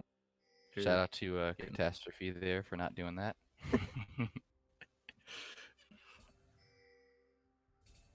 All right, I'm back in and I see champions. I'm so happy. What's up? Looks like MF put a ward. Worried about maybe that potential level 2 Jarvan. Yeah, you see red side start for both champions. Because I joined late, I wasn't able to see if mid lane gave a leash to give away the position or not. But so far, everything looks kind of normal. Like you pointed out, a couple wards. Yeah, there's just a lot of regular laning going on right now. Junglers looks like Jarvan has a little bit faster clear than Zach right now. And Zach did end up taking his chickens though, which kind of slows him down a little bit. Yeah, you see a ping right there at the wolf camp by red side. Oh, we got to engage on the bot side as the Braum pass is popped, the Ignite is popped, the heal is popped, and the flash is also used by the Nautilus, but it seems like he is out of there for now. Yeah, it's a So- super good trade for Rift Dragons right there, getting the damage off and the Braum passive off onto the Nautilus, forcing them to use summoner spells right there. Sets up Yeah. a kill for later if they Here we- do are able. Yeah, definitely. We see a little gank up on the top side by the Jarvan there, trying to get the flash out of set. Was successful, so that could be a repeat gank opportunity. As we see J4 kind of still hanging around a little bit, but doesn't look like anything's going to mount of that. Yeah, there's kill opportunities both sides, both top and bot right now. But bot lane has to be careful about this Zach being bot side. Is this a kill up on the top side? The flash is used, the flag and drag misses, the tower shot does not kill the Mordekaiser, but the Mordekaiser is forced to flash out of there as a little extra spiciness. And there we go, gank at the bot lane as well. The Varus flashes away from the Zach Eve, and he does get stunned up by the Q. The Ignite's popped as well. Looks like Varus is going to go down here as Misfortune claims the first kill of the game 3 minutes in. But they're chasing on a Braum. Maybe they can get it. Misfortune Q does not secure the kill. Either way, that's still very beneficial for the side of Super Mega Death Rocket, as that's both sums blown for Varus, and the flash is not blown for Braum. So, wow. That was a misplay there, top side, when they kind of did a pseudo tower dive there. Just too much damage trying to kill a set. Yep. They needed to wait for him to push out a little bit more before they could make that play. They're just a little bit too impatient. Syndra EQ combo hits. Without the electrocute though on Syndra, the extra burst damage isn't quite there, so Orianna's able to shield up and kind of absorb most of that for now.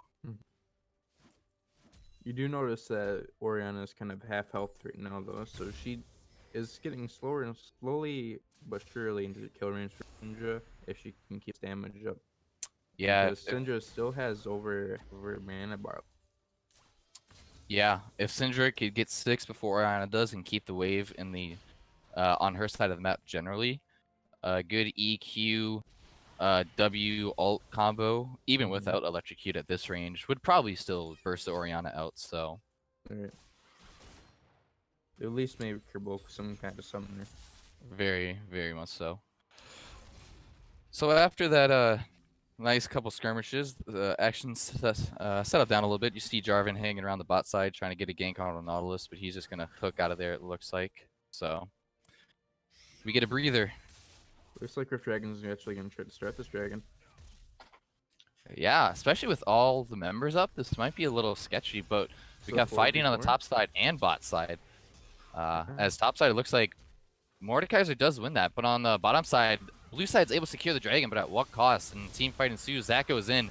Zach might get taken down here, but it looks like instead the Braum's taken down, and the Jarvan's taken down next as Misfortune picks up a kill, as well as Orianna. So the Drake they secure, but a 2-for-0 on the side of Super Mega Death Rocket. So I think maybe that's fine if I'm for Rift Dragon, because we want those early dragons. Try to push towards Soul, because I think Soul's gonna be very important in this game. As long as it's really not a mountain, and even if it is a mountain, it's not that bad. It should be in a good spot if they do get early. Mm-hmm. So at the 6th-minute mark, compared the gold between Misfortune and Varus, you see nearly 1,000 gold difference between the two. And granted, it is an early game and there's still a lot of League of Legends to be played, but that item difference between the two is going to be coming in pretty hefty, because Misfortune's probably going to get, if not a BF sword, maybe like a pickaxe or something like that, and Varus is going to be looking at maybe a Caulfield's hammer at this point. Looks like she opted to go tier 2 boots and double sword.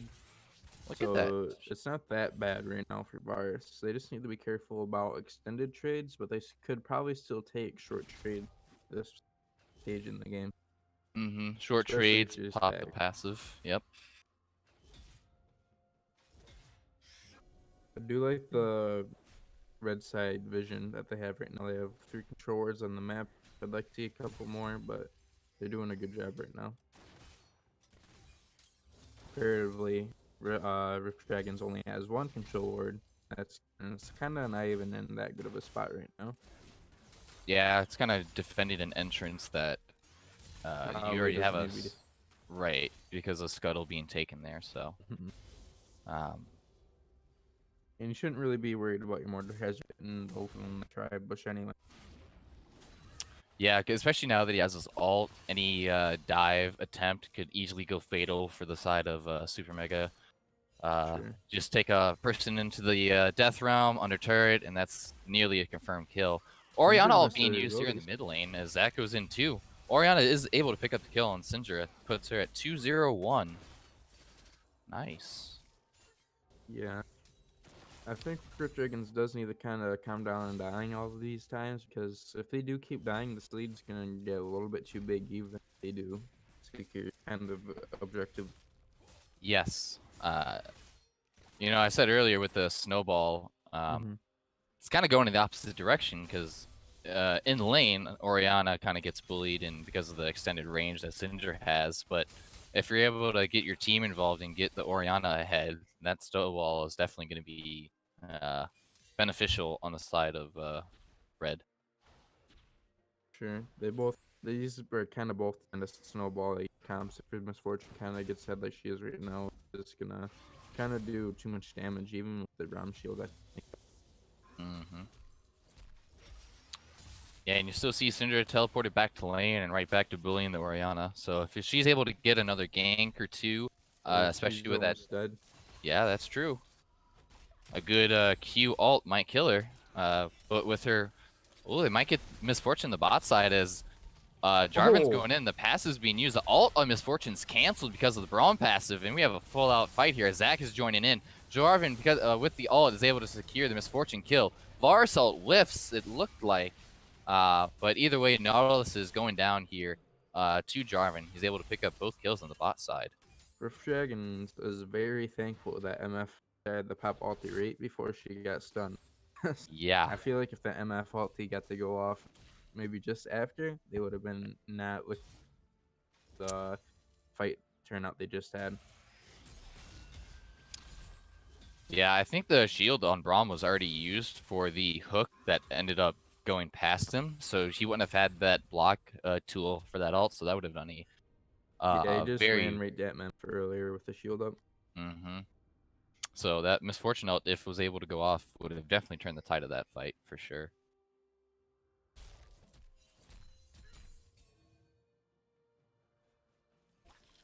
Looks like they're setting up for maybe some kind of dragon play. I see side vision going down. Jarvan is also hovering around that dragon. Zach, on the other hand, he's hovering around the Rift Herald. We'll see if he wants to go do that or take team. Syndra is backing though. She has no mana, so it would be a 4v3. Ooh, look at that ult timing with the Orianna Zac combo as they're able to pick up the kill in the mid lane onto that Syndra. Very unfortunate. Just means that she loses out on some minions here in the mid lane and has probably going to be late for this dragon fight as well. They do. Ooh, Orianna might get picked off here. The Braum Q connects, the Varus ult connects, the Varus E hits, and the Orianna is down to the Varus. Braum ult, a little unnecessary, but either way, as they're still looking to contest over this dragon, so 50-50 here. Jarvan flashes in, is not able to secure it, as he goes down because of the Misfortune disastrous damage right there. So that lockdown, Nautilus Q, auto attack, Misfortune ulting. Ooh, that was pretty nice. Oh, it looks like we're going in the bot lane again here. Is the Braum passive does not get procced on the Nautilus, but it does get procced on the Misfortune, and she's taking quite a lot of damage. The Nautilus ult onto the Jarvan does hit. The heal is used as well, as they're trying to get a kill down there, but it looks like they're not gonna get it so far as, ooh, that Q from the Varus sniped her as the Varus picks up the kill on Misfortune. Braum picks up the kill on Nautilus, and they're trying to get the kill on Zac, but Zac picks up the kill on Varus instead, and the Zac passive is able to keep him alive at the moment. Let's see if Syndra has enough damage to burst him down. Does not look like she will, as Zac responds and is getting out of there. Looks like, no, he's going to stay in because he knows he's not going to get out. Finally, after that extended fight, Syndra picks up the kill on the Zac. Holy cow. That's quite a lot of outplaying from bot lane of Rift Dragons. They kind of just played a lot better, to be honest, right there in that fight. They got the Braum passes off on whoever they needed to get her off on, and they did a phenomenal on there. But the only thing I would have to say is Zach should have eat out that fight instead of eating right on top of the Syndra and trying to kill the Syndra, because he was just too low in the fighter. Even if the Jarvan wasn't there, I still think he loses that.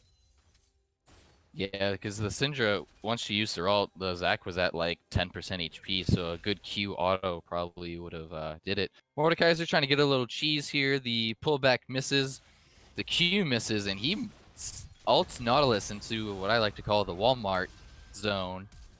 So he's beating up on Nautilus, is able to pick up the kill, so he steals those stats for the moment. Misfortune ulted too.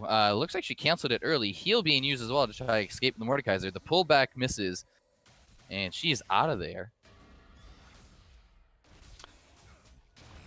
Meanwhile, And- Rift Trail's being taken top lane. Rift Dragon top lane or bot lane went top like they were supposed to after they got the dragon. Or Ooh. bot- Varus ult the top side, Braum ult on the top side, and Set is down. That was good coordination right there, able to collapse on the Set, and looks like they're using the Rift Herald top side.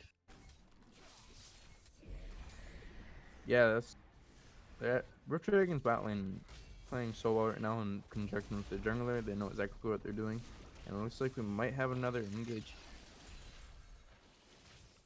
Yeah, I agree with you. The side of Rift Dragons is definitely coordinated.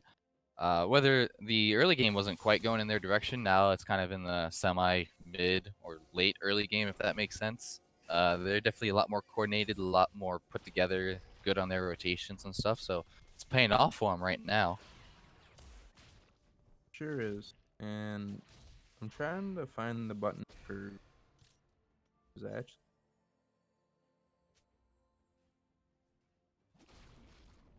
Oh, there it is. So I want to see how much gold Varus has compared to Fortune. He's actually ahead of them as Fortune Gold right now too. It's very good. Yeah, whatever early game deficit that Varus had, it's definitely erased at this point. Jarvan going in, trying to get the ult kill on the Orianna. Orianna flashed out, so that is not a kill going down. Good reaction time. Kaz, I think is how you pronounce your name. Sorry if I butchered it. Yeah, that was actually a phenomenal flash. The Orianna, she probably shouldn't have been out in that match in the first place for being able to blow that flash, but still, props on being able to not die there.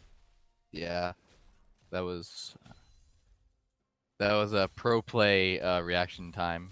I think it was like he ulted, and as soon as she saw him, like insta flash out. So that was pretty Sure. great. Uh, they need to be careful. Both bot lanes, top side, dragon spawning.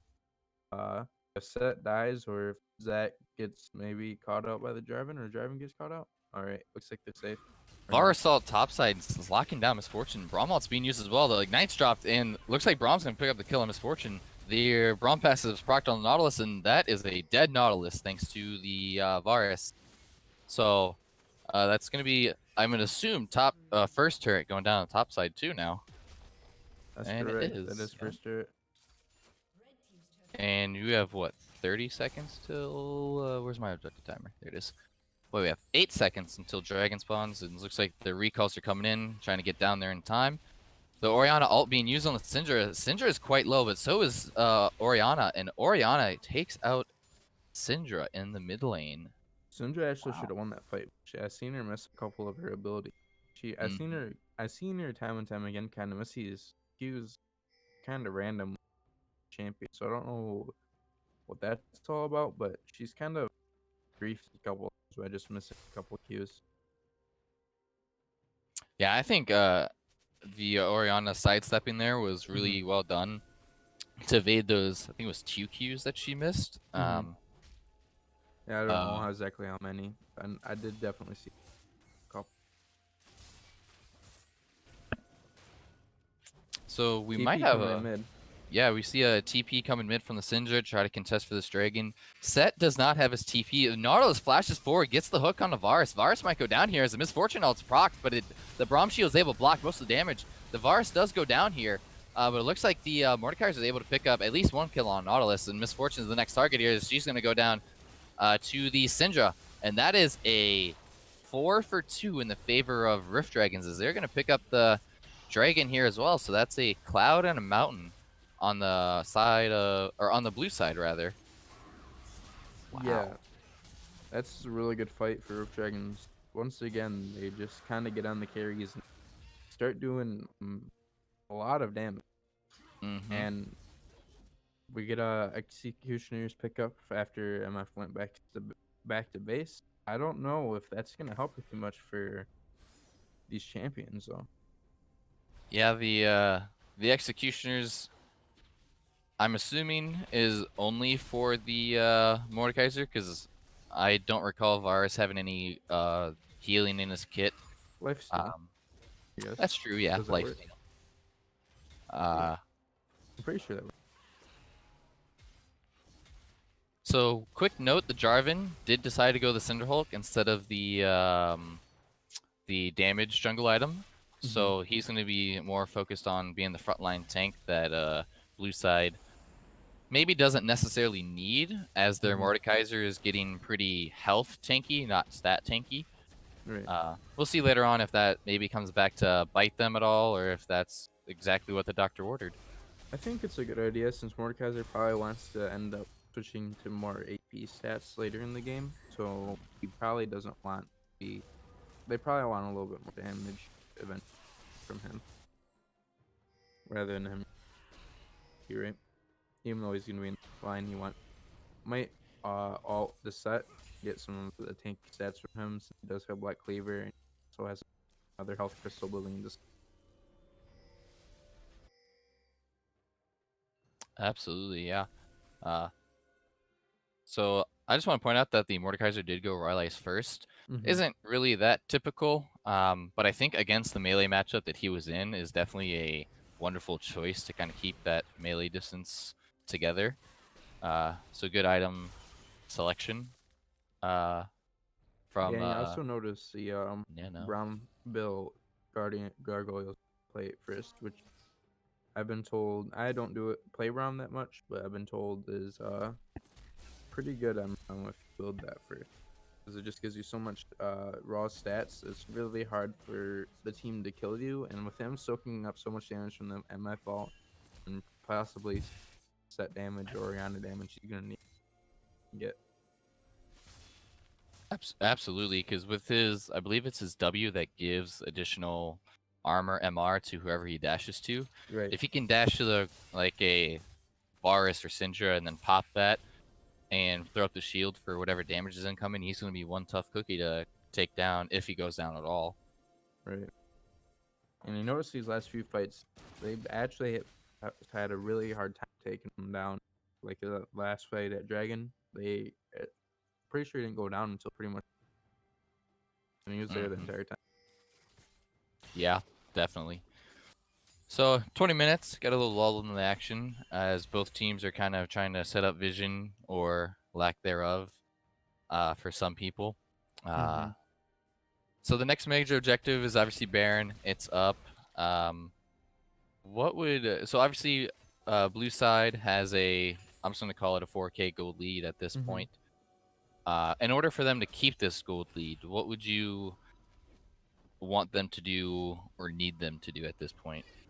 I'd probably do what I was talking about earlier and put Mordekaiser in probably top lane because we don't really want him away from the objective right now. We want him closer, even though normally you'd put him away from the objective to draw some players. I just think it'd be more beneficial if the team was able to collapse whoever they send top lane the Mordekaiser, and after the collapse on with the Mordekaiser, go back and try to do a force fight.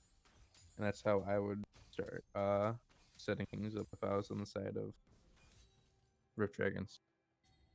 Okay. As you see, he is definitely in the top side, and he's getting pretty close to that tier 2 turret.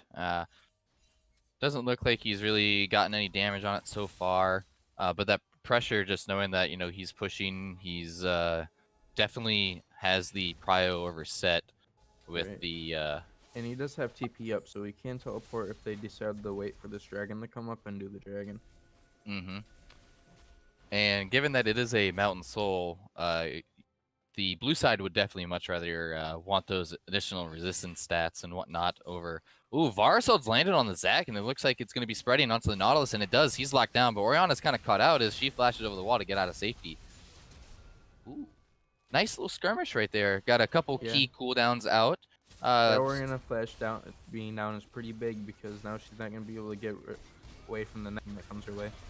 Ooh, the Zac goes into the Drake. The Braum ult is used. The Misfortune ult is used, but that Braum shield soaking up most of the damage as Jarvan goes down, though, so it looks like it might be a free Drake. Instead, Varus is able to secure the Drake, and Zac's passive is popped.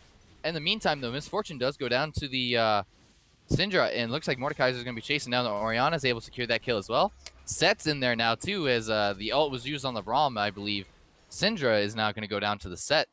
So they walk away with a 3 for 2 on the side of Super Mega Death Rocket, but they lose the Mountain Drake after Jarvan was taken down. So a little unfortunate there for them. Right, it's bad that they lost the Mountain Soul, even with that kind of contestant back there with the 80 carry. I don't might, but yeah, it's kind of bad that that ended up happening to them. Braum did put up his shield, but Jarvan kind of just jumped in front of him and hit with his ulti to try to get on to the MF and the Orianna, but he didn't have the damage to follow up on. He was kind of on him. He's like, "Wow, I'm tank, not doing any damage." Get kind of ate a few MF bullets to the face. Orianna, they just kind of killed him. And then I can't remember who was standing off to the side, but I think it was Syndra. She also got kind of off and left to the wolves to the set. Yeah, the that Nautilus. set once the set got close enough to the Syndra, it was just kind of haymaker, you're dead type of scenario, unfortunately. Right. So So it was just kind of a sloppy fight that time for Dragons, which we haven't really been so far from them. very, very much so. As you see now, 25-minute mark coming up. Both teams are trying to set up the vision. Red side's doing a good job of clearing blue vision, setting up their own, trying to control the map as best as possible. But you still see the power of the blue side team comp with how much they're able to reduce damage. And we might have a little bit of a cheese here as red side's coming up, gonna try to put blue side in a pinch. Zach and Nautilus is going on the Jarvan. Jarvan is quite tanky though, so keep that in mind as he pops his stone plating. In the meantime, Misfortune ult's being used. Mordekaiser's in there as he's able to pull Misfortune out of her ult. And the set ult's able to take Mordekaiser out of the fight for the time being. Jarvan goes back in, secures a kill on Misfortune. And now it's a 2v3 on the set in the Nautilus, and both of them go down. Meanwhile, Zach is using his globs to try to take down Syndra. It doesn't look like it's going to work as Mordekaiser ults him into the Walmart department and takes Zach down. So that's a clean, okay, not clean ace, but clean ace, so to speak, on the side of Rift Dragons. Yeah, Super Mega Death Rocket kind of used all of their ability trying to catch out the two tankiest members of Rift Dragons, and it didn't work out because their team was standing kind of just right there for them to get back. And they couldn't get the catch like they wanted to, and ended up biting them in the ass because Mordekaiser was right there and the top side flanked down and kind of just caught the Misfortune. Yeah. Two other members kind of sitting there with no ability. It looks like once that Misfortune got caught, that fight was kind of over. Because even though Orianna does quite a decent amount of damage and set is set, that main damage source to try to cut through Braum and Jarvan's gone. It's kind of over at that point for that fight. Mordekaiser also was doing just a lot of damage to Misfortune. I think after Mordekaiser did his combo, Misfortune was down to like a quarter HP, so she didn't really have that much health left after Mordekaiser on top of it. He couldn't really fight back. Right. And also, of course, the J4 didn't die, and neither did the Braum, so they were kind of just, they're attacking straight with them. Yeah, you pop that stone plating, you don't die, you kind of go out for a little bit, and you're like, oh, I see a free kill, and you take it, and then everyone else is like, yo, we thought we killed them. So I also want to point out that Super Mega Death Rocket I've only seen one person. I might have missed it. Only Orianna has been control words. I would think, like, at least I haven't noticed any other member control words. And it's kind of sad. yeah, I noticed Nautilus had a couple of them. He doesn't now, obviously, because I think he placed them on the top jungle area. Okay, But that might be a control word in that brush. yeah. But I think the general lack of control words in general of this game is kind of indicative of the kill score, 23-14. And I would also like to see the MF pick up a blue trinket this time instead of keeping the yellow trinket. Right. Get that little extra long range vision. And 28 minutes, sole point here for Rift Dragons. As it looks like we're going to have a full 5-on-5 team fight as the Jarvan goes in on the Nautilus. Not sure that's the target you want right now, but she ults the Misfortune. Misfortune flashes out. Misfortune's ults, and Set's bringing Jarvan back into the fight And Set might go down here as he does to the Vars. Meanwhile, Mordekaiser takes Zach into the Death Realm, and Jarvan is able to pick up the kill onto Nautilus and Misfortune. However, Syndra does go down, and now Zach is taken down as well. So free soul on the side of Rift Dragons. This Soul of Dragons set in really good position to win this game. Mm-hmm. With 3 You get Mountain Dragons, it's gonna be so hard to kill the Braum and Jarvan. It's gonna be really hard for Super Mega Death Racket to come back from this. So Braum currently has 204 armor, 172 magic resist. Jarvan has 239 armor, 105 magic resist. So yeah, that those stats definitely coming in clutch. And then on top of the stats, you get the massive shield for. I don't recall how much the percentage is for the shield. I think it's health, 2 other stats. I Oh, can't okay. remember off the top. Yeah, so Bona become shielded for 200 plus something something it said. I didn't catch that end part. Yeah, so you get bonus health and AP AD. Yeah, it goes off for bonus health. So yeah, they're gonna be quite tanky, and their backs are kind of against the wall for Super Mega Death Rocket as the tankiness is starting to take over for the side of Rift Dragons. I think Super Mega Death Racket's best opportunity is gonna pick like they were trying to look for earlier, but they're gonna kind of have to look for someone else, not the tankiest of the Rift Dragons, because I don't see them winning a straight up 5v5, and the later this game goes, I don't think it gets better. Right. Yeah. The only way that if they were to take a 5v5 that I think they would win is if Zach. Oh, speaking of Zach, he's going in on Jarvan. Nothing really is amounting too much of that as they're just trying to clear some vision. But if you're able to get like a Zach set combo onto the Varus and just instantly blow him up without him having any real reaction time, they might have a solid chance as their primary damage dealer is gone. That at least cuts through tanks pretty easily. But other than that, I think you're right that they have to look for a pick on a non-super tanky member, as it looks like they're trying to get it here on the Mordekaiser. Misfortune's ults used, Set ults used, bringing him back into the team. Mordekaiser does take Set into the Death Realm, though, as looks like they're just going to gentleman's agreement out, but he's going to go out right next to Orianna and a Misfortune. He does flash away, though, as it doesn't look like he's going to get out of there because he brings the Orianna closer to him. He uses his stopwatch in as a 4v1, and he finally goes down to the Nautilus. Even Mordekaiser was not building that much resistance, because I guess he has the stopwatch as the Spectre Cowl and the Tabby, but he wasn't taking that much damage. It took quite a while for 4 members to kill him. So it's gonna be really tough for Super Mega Death Rocket to do anything if it took that long to kill the Mordekaiser. And also, we have 3 minutes coming up on the Elder Dragon. But if Super Mega Death Rocket can somehow secure that, I think they might have a good chance of turning around maybe a fight.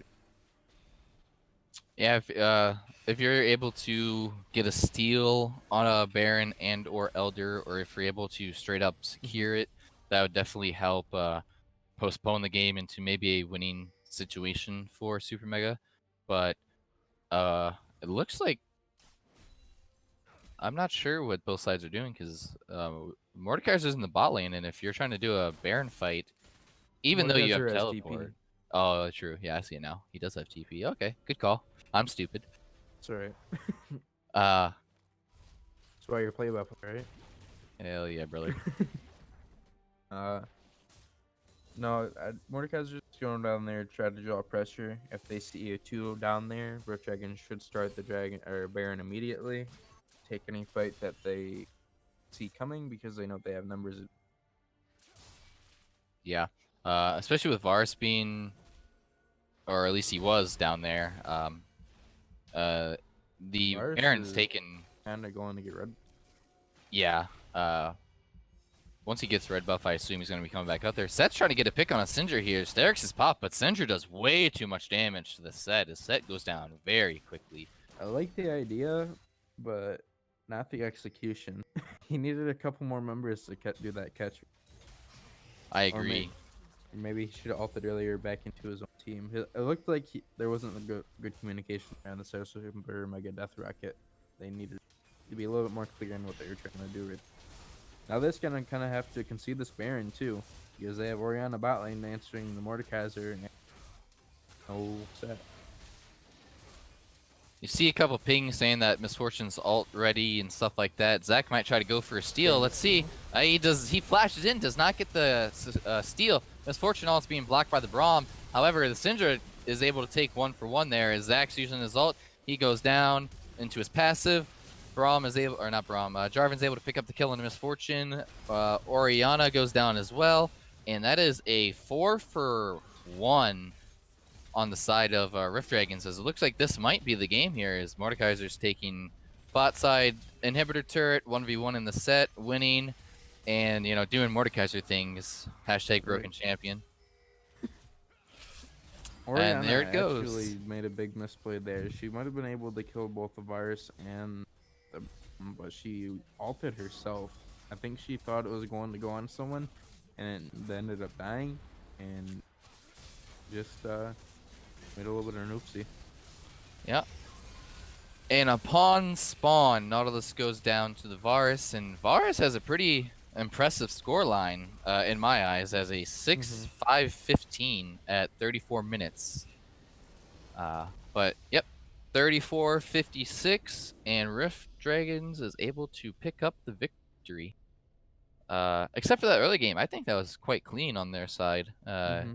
Good rotations, good or decent vision at least, good map control. Yep. Who do you think deserves MVP for this game? I'm gonna be honest with you. I think it's the Syndra, because even though she got, I think it was 0-3 at the end of laning phase, or 0-2, whatever it may be, she was able to come back, provide not necessarily kills, but a lot of the zone control, a lot of heavy damage that came out to kind of keep team fights winnable, if that makes sense. So I'm gonna give a shout out to Light. I'm just gonna say Syndra because I'm gonna fuck that name up. So, what about you? Who do you think you want to give it to? Can I give it to two people? Sure, you're the caster. Why not? All right, I was gonna say Rift Dragons bot lane, I think, did a fantastic job this game. They just looked really clean, and I was impressed by how they played. Give it to their bot lane. Yeah, that Varus was hitting people. Runian's, Ginsu's Bork Phantom. Oof, that's a lot of damage. You know, look at control wards purchased real quick. Zach didn't buy any. Feels bad, man. But as I was saying earlier, Rift Dragons had a lot of control wards. Both the Braum and the J4 bought 10 wards. That's more than anyone bought this Mega Death Rocket. So I do want to give a quick shout out to Super Mega, because their early game, with how proactive they were and how heavy ganking that Zach was, that was actually really good. Especially the mid lane ganks, like I said, keeping the Syndra kind of held down. right. If they would have had that same proactivity with non-tanky members like Varus, Syndra later on in the game, it would have done very, very well in terms of able to contest objectives more freely. It just kind of the snowball with, I think it was the bot lane that started it, kind of got out of hand, unfortunately. Sure.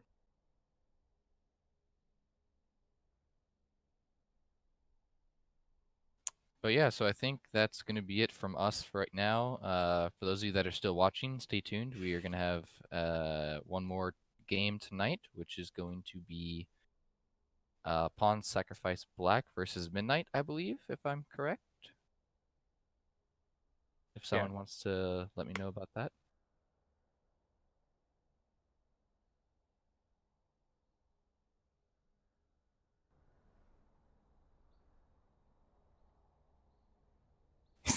Let me in! Free. Yo, that was a lot of fucking action. Holy shit. Oh. Fun game to watch.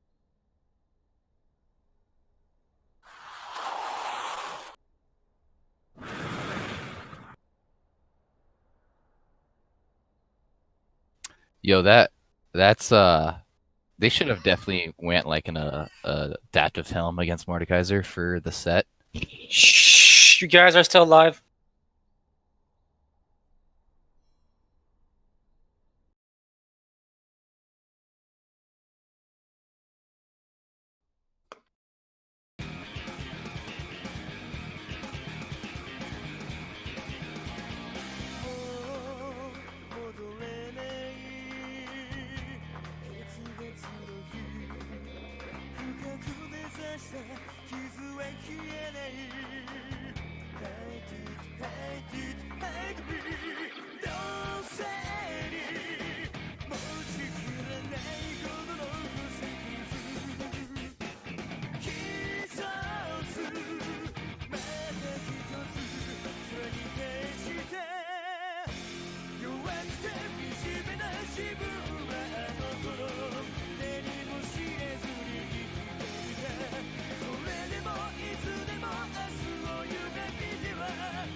夜風トンネル抜けて飛べ惹かれ合い小道に迷い込む心に溶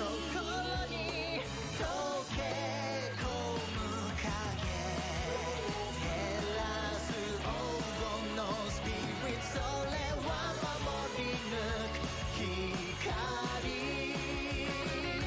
Let the voice of love take you higher 集まる力で時さえ超えて1999 Reasons of love 巡る勇気で生きる街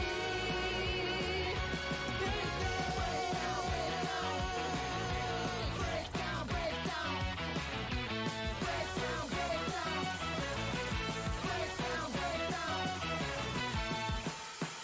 Somber phrases, heat 風 Brand new outcome すれ違う景色雲の切れ間に差す光がほら降り注ぎ西への小道へさそり込むきらめき導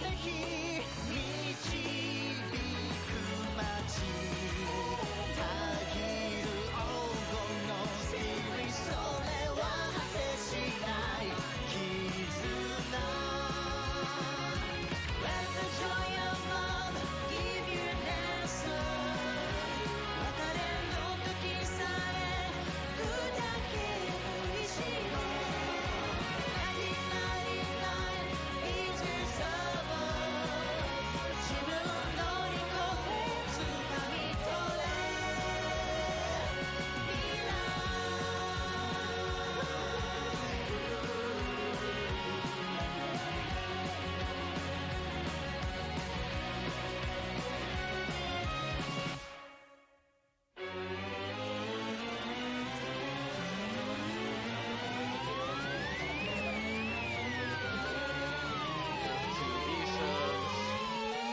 Break down, break down, break down, break down.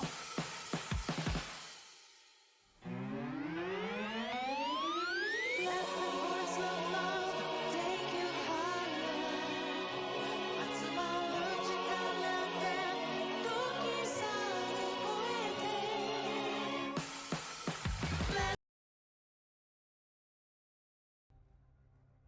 Cool. Hello, everyone. Welcome back to another phenomenal evening of Duo Esports. I played Dota twice. Joining me, I believe, is Big Black Rainbows, right? Hell yeah, brother. All right. Wanted to make sure got the name right. So we have Pawn Sacrifice Black, our returning champs, two-time champs, I believe, against the Midnight Gaming. Midnight Gaming does have a couple of E-subs, so they will be losing 4 bans, I believe, for 2 E-subs. So definitely gonna hurt them in the face. But any thoughts you want to just get off your chest right now, Rainbows? I'm pretty hungry. No, I'm joking. That's fair. Given the history that I've been told with Pawn Sacrifice, I expect to see a semi-dominant game. However, if Midnight could pull some cheese strats, like I heard mentioned earlier, the Tark Yi or the Senna melee support bot lane, they could maybe pull something out. So I expect to see a clean game, whether it's on one side or the other. So we'll see what happens. Yeah. So yeah, I'm glad you mentioned that because if anyone is a fan of Pawn Sacrifice Black, you can see that the roster looks a bit weird than usual. Sheer is in the top lane as opposed to jungle. Mimikaze, Memekaze, or Aiden is out. I believe he had work tonight. Glance is not the usual starting ADC. It's either Shrimp or myself, depending on if Shrimp's dead. But I'm here, so Glance is in there.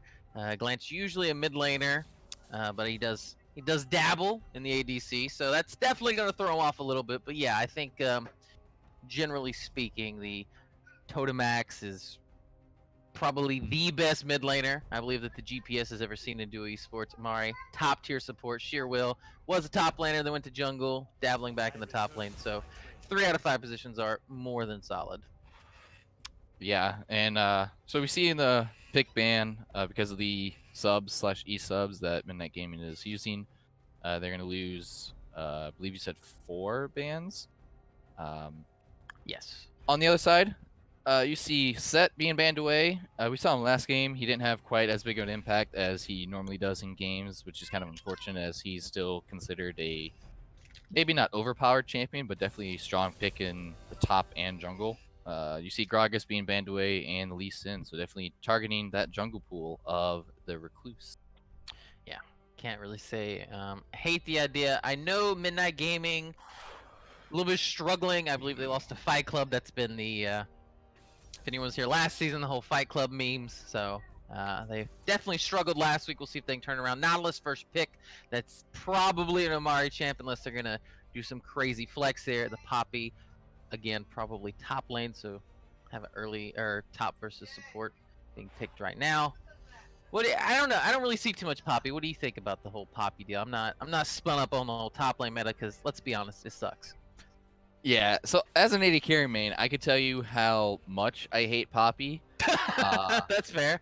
Yeah, Poppy is like one of the several banes of an AD carry player because of her E. Try to flash out your root, and it's like, oh well, I guess I don't play the game today.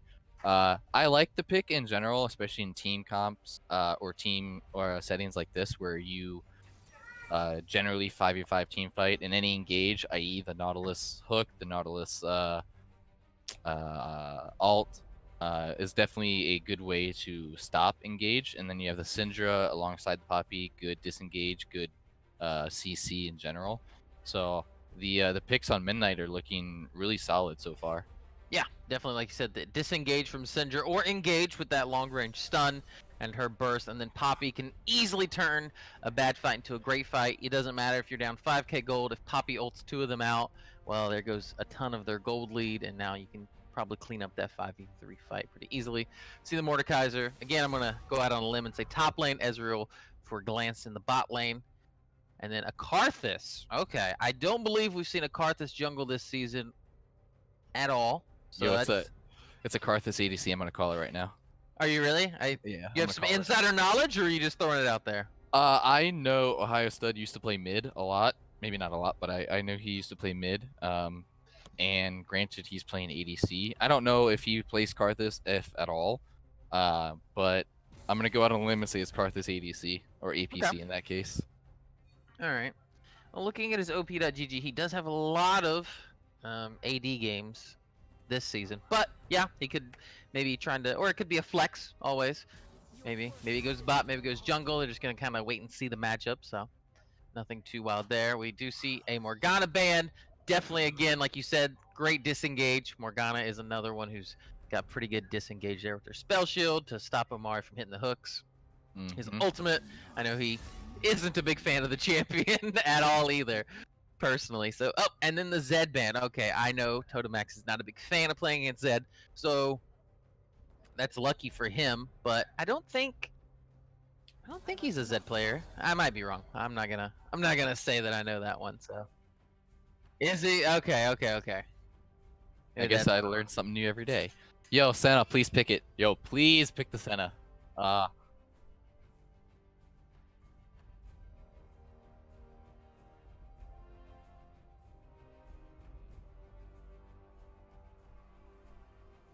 Yes, I do remember that EGA game. Now you talk about Totemax was the Zed player.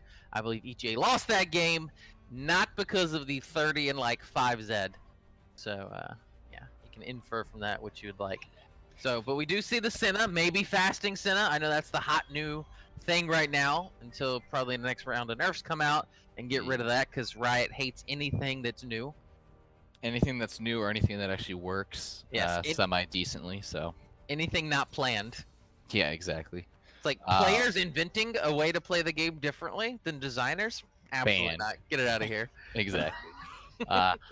But after the Senna, you see Zach pick up. You saw him last game. He had a couple great ganks alongside Orianna in the mid lane. Doesn't quite have that this time, I don't think, unless they're just trolling us. But he has really good gank potential, really good engage, really good tankiness, so good overall pick. And the Yasuo Kiana lock-in. Okay. Interesting. Okay. I don't hate it. I mean, they have the Mordekaiser, a lot of AP damage. Zac, Nautilus won't be doing a lot of damage, but what it is will be a little bit of AP. So yeah, I don't hate it. I don't hate the counter pick. No, I like it to an extent. I don't think you want to pair it alongside a Zac. But I'm Ooh. oh yo, whoever Rude Bot, shout out to you, brand player. Hell yeah, brother. I play brand a fuck ton. I appreciate the pick. So I know with the fasting, you usually want a tank to kind of peel for the Senna, but I guess they could still do it and just have a super fed brand, and then hopefully in fights he just presses R and just rips through the enemy team. Yeah, so we saw it, I think it was the first game with the Soraka paired alongside the Senna. It actually worked quite well. Oh, okay. I wasn't here for that. Okay, nice. Yeah, so I think the idea is actually really good because a non-starving brand is actually really powerful against the pawn sacrifice team because Leandries, if you go like Morello or Rylai's, whatever the case may be, could definitely eat through a lot of their engage damage or engage health bars that they have. So I don't think it's the best pick, but I do like the pick, definitely. Yeah, nah, definitely sounds good on paper. I'll be honest, I'm super worried about that lane though. A Brand Senna against a Nautilus. That It's gonna be volatile, that's for sure. yes, that could definitely go very poorly. And like we said earlier, Mari, one of the top tier supports in the league, so he definitely knows how to bait out the movements, bait out the flashes, get the hooks anyway. Knows the right time to engage. All the good stuff that you want to see.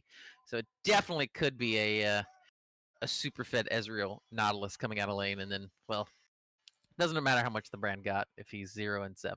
Right. Yeah. On the flip side of that, the CC lockdown that the bot lane has on midnight could actually be really devastating because brand EQ stun, Senna stun onto even Nautilus in early game might provide fatal. So this is a very volatile matchup on both sides for sure. Yeah, nah, you're 100% right. That Senna, I feel like her W's deceptively good. A lot of people, when you think about Senna, you think about Glacial Augment slows, the Q heal, the global ult, and I feel like the W kind of doesn't really get a lot of love because that thing has a long range, it's decently fast, it's pretty short cooldown. So yeah, it's very annoying in lane if you get a Senna who's constantly rooting you. Yeah, and it's a AoE route too, which I think is fantastic to an extent. Yeah, if you're and it- playing Senna, yeah, it's fantastic. Yes. right, exactly.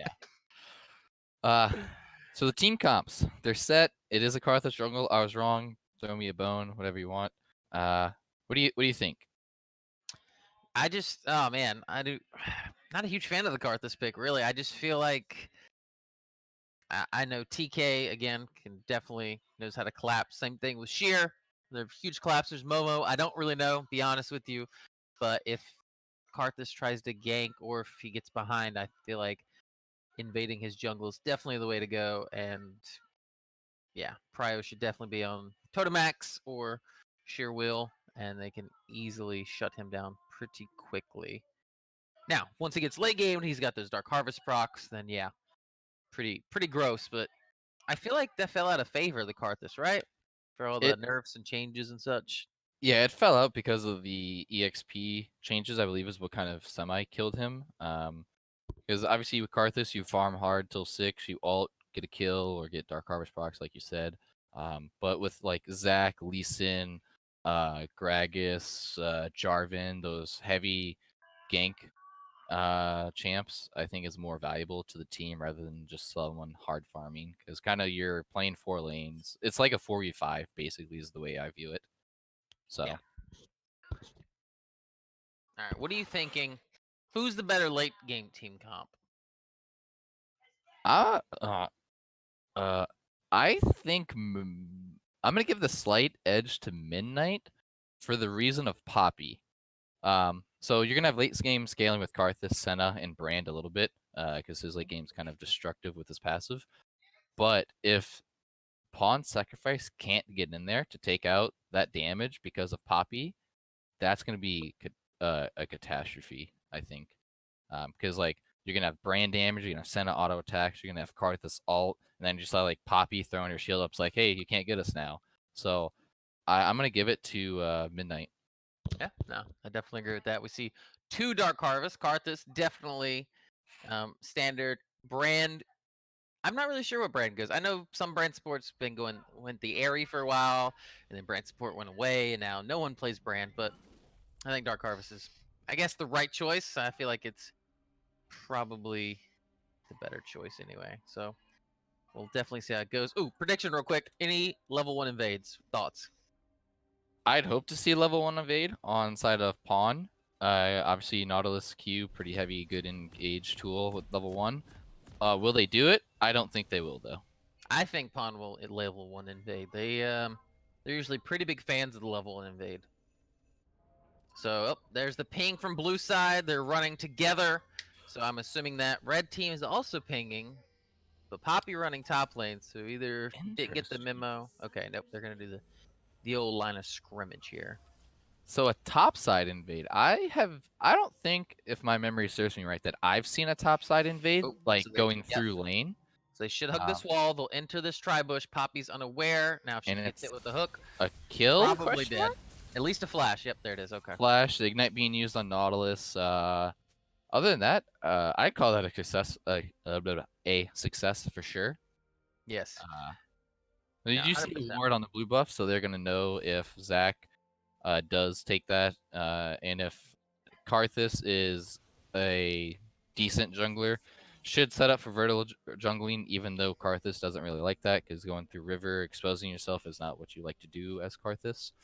So we'll see how that goes exactly. Yeah, no, 100%. So definitely want to mention, I think the tri-bushes for both sides, blue and red, are very dangerous for both teams. Just my little tidbit, because you can't really see if the enemy hugs the wall properly. And if they have a hook champion like that, as soon as they come in the bush, you're in hook range. So it's very, very risky. So we do see opposite side starts, like you mentioned, possible vertical jungling coming up. We'll have to see. Zach just going Gromp, though. Both junglers, actually. All right. A quick note, they did ward red buff on the side of Pawn, so they're able to see if vertical jungling does happen. It doesn't look like Karthus is going to do that quite yet, because he's taking Gromp and going up to Wolves, it looks like. So it looks like Zach might get a 3 buff start here, possibly. Yeah, both teams doing a pretty good job dropping wards in the enemy's jungle. So props to both sides for that. Yo, Top Mordekaiser, lane, you're uh-oh. getting destroyed, buddy. Oh, sheer. He's trying to save that flash. Okay, he does save his flash. Ooh, bot lane actually too. Yep, there's that poke that they provide. That's why I like Brand. If you're going to put any range support alongside Senna, someone that has a lot of poke, like the Ashe or that used to happen, topside might be a kill here. Does not look like it. His Poppy takes 2 tower shots. Sheer is literally has a firework in his hand, just waiting for it to go off. He's playing. Yeah, there's that electrocute Syndra. So for those of you that watched last game, Syndra without the electrocute versus Syndra with, you see the early game potential here. Might get a kill with the auto attacks coming through. Doesn't look like she's gonna get it. So What is with Pawn Sacrifice? Every single one of these guys is just absolutely playing with fire. here we go. Bot lane. Senna is able to flash out because of the Zac E, but looks like Senna's gonna go down for sure. Brand flashes out as well. Is able to get some heavy damage out on the Nautilus. The heal being used by the Ezreal. Oh, And baited him Nautilus in. is gonna live. And the bait is real, as that is the double kill for the Zac. Zach taking both of those. Come on, man. Hell yeah, brother. Ooh, that mid lane quite low too. That Syndra lane oppressive is kicking in. Yeah, so Pawn Sacrifice playing with fire in both their solo lanes. Bot lane does get ahead from that. We do see the Karthus coming top. Sheer has TP'd, so he does have full health again, but still sitting on just a Doran shield, so not an item advantage, even though he had to burn that early teleport. Yeah. Poppy out of corrupting pushing spell tick, so might look to be a little less aggressive here. But Poppy definitely not CS numbers wise, but like health bar wise is definitely taking control of this lane, so to speak. Yeah, I think Sheer just, I guess, underestimated that level 1, because at level 1 she was definitely giving him the business. Yeah, that buckler auto attack. Oh, here you go, Poppy. Looks like you met your match and is No flash going. either. Ooh, the Yeah. flash. Nice flash from Sheer Will. Calculated 400 IQ, baits her in level 1, uses his TP to get back to lane. So that's actually, honestly, really huge for him. Poppy does have TP though, so she could TP back to lane, just pretty much do the same thing Sheer did, and it looks like she will. So he shouldn't get too much of a CS lead off that. She should be able to pick up this ginormous wave. Goodbye by Poppy, the null magic mantle against the Mordekaiser. Hopefully it's going towards like Inductive Helm for his passive, so we'll see about that. Bot lane, Zach's hanging around again, trying to get a gank. Senna's stepping up to get the soul. Is not able to connect the hook, but Zach's here looking for the gank again. That passive damage on the brand is taking effect. A little too tanky there for the bot lane as Brand's going to be going down here any second. It looks like Ezreal flash forward with a Q, pick up the kill. Very nice. Ezreal might go down here. Sen's put in the auto attacks. The Q hits the soul grab, is able to take down Ezreal. Senna's going in still. Nautilus hook connects, and they're out. A little 1-for-1 trade there. Good pickup. Oh, Yeah. Zach. Oh, I don't like this. Oh, Zach. Your passive's gonna get popped here for sure. As I don't think they're gonna have the damage to take him down. Actually, One more Q. Yep. good job, Karthus. Putting him on the board with 1-0-0, and Nautilus playing with fire there, buddy. You don't have anyone near you. Yeah, I think Momo and Mari here just want. Goodbye. Yep. Syndra. Yeah, so there's the power of the ignite, or not ignite, sorry, the electrocute. You get that 3-hit proc, and then you pop your ult, and then the mid laner dies. So good job, good play there. Yeah, Pawn Sacrifice, I feel like are playing very, very rushed right now. It feels like they're playing a little greedy, just playing. Yeah, just rushed, I guess is the word I'm looking for. But more trades top lane. It looks like they might go for a dragon in the bot lane if this directed camera will ever show us bot lane. Yeah, the top side, Poppy's able to flash away. The kill still goes over to the Mordekaiser, though. If oh, no, it is not, as he backs off. Bot side, though, because of that drag trying to get 4 players bot side, Syndra might be able to... Ooh. Zach, you might go down here because you don't have your passive, and he does. Yep. Brand picks up his first kill. He's on the board now. Pretty decent early game. A lot of action as here comes the Kiana. Nautilus is going to go down to the Karthus. Kiana picks up 2 kills. Their ult's being used. Is not able to get the stun, though. Is able to get damage on the Karthus. And looks like Karthus is just going to be going away as he picks up the Dark Harvest proc on Ezreal. He's still looking for something as the heal, and Ezreal's used as well. He's getting pretty low there. Ooh, a lot of action. Good job. I like it. Very much so. Glance just playing a bit too aggro twice now, once against the Senna, who gave him the smackdown and then had to burn his heal there. And they do lose the dragon as well, but they come out even in the kill 2 for 2, I believe it was. So gold is a tiny bit up for Pawn Sacrifice. Probably not what they'd like to see, though. No, I think as you mentioned earlier, the play level is very. I'm gonna go on a limb and say like cocky, so to speak, if that makes sense. Yeah. They're able to. The play that they're doing is definitely getting punished. Mid lane, bot lane. Now Karthus having 2 kills is definitely gonna put him a little bit ahead of Zach in terms of his scaling. So, I think though the mid lane might be in trouble here. Zach's going in. Bot lane's having a lot of action too. Syndra is going to be taken down here any second to the Kiana as the right? Yeah. The Karthus ult picking up a kill. Bot lane's able to whoa. That's a nice sidestep by the Brand there. As Brand's going to be going down here any second to the Nautilus, I believe, unless he's going to try to give it away to the Ezreal. Yeah, If he Mar's tries to- trying to give it away, but you just need to take it, man. Yeah, just take it. And here we go. Karthus picking up his 4th kill of the game. 4-1-0 is going to be really putting him in a good spot. Top side, Sheer versus Karios, I believe is how you pronounce it. Was not going quite in his favor as both champions taking a lot of damage. Shields being popped. Poppy's running away. Might get out of here as the ult's being used as well. Poppy's ult's being used. And goodbye to the Mordekaiser for the time being. As the ult I don't think it knocked him out of his ult, though. So she's still stuck. Goes down. Oh, that was the longest 7 seconds of my life. Holy cow. Here comes Karthus to try to clean up the what damage has been done. However, that Mordekaiser is still pretty tanky. He's going to be taking down the Mordekaiser with 1 more Q, and does. Yeah, Recluse definitely thought, I'm 4-0, I'm a big boy. No, you're not. Not against that guy. Yeah, Recluse had 1,500 gold to spend, and I think that 1,500 would have made that difference to kill that Mordekaiser earlier. Unfortunately, though, yeah. he wasn't able to spend it, so another kill. 3-0-0 Mordekaiser, 9.5 minutes in. Yeah, Sheer doing a good job here. He's gonna back.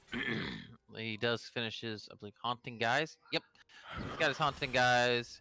He's still sitting on 1,500 gold. Maybe he's waiting. Uh-oh. Mid lane, Syndra, bye-bye. Oh, Kiana nice Q, CC train.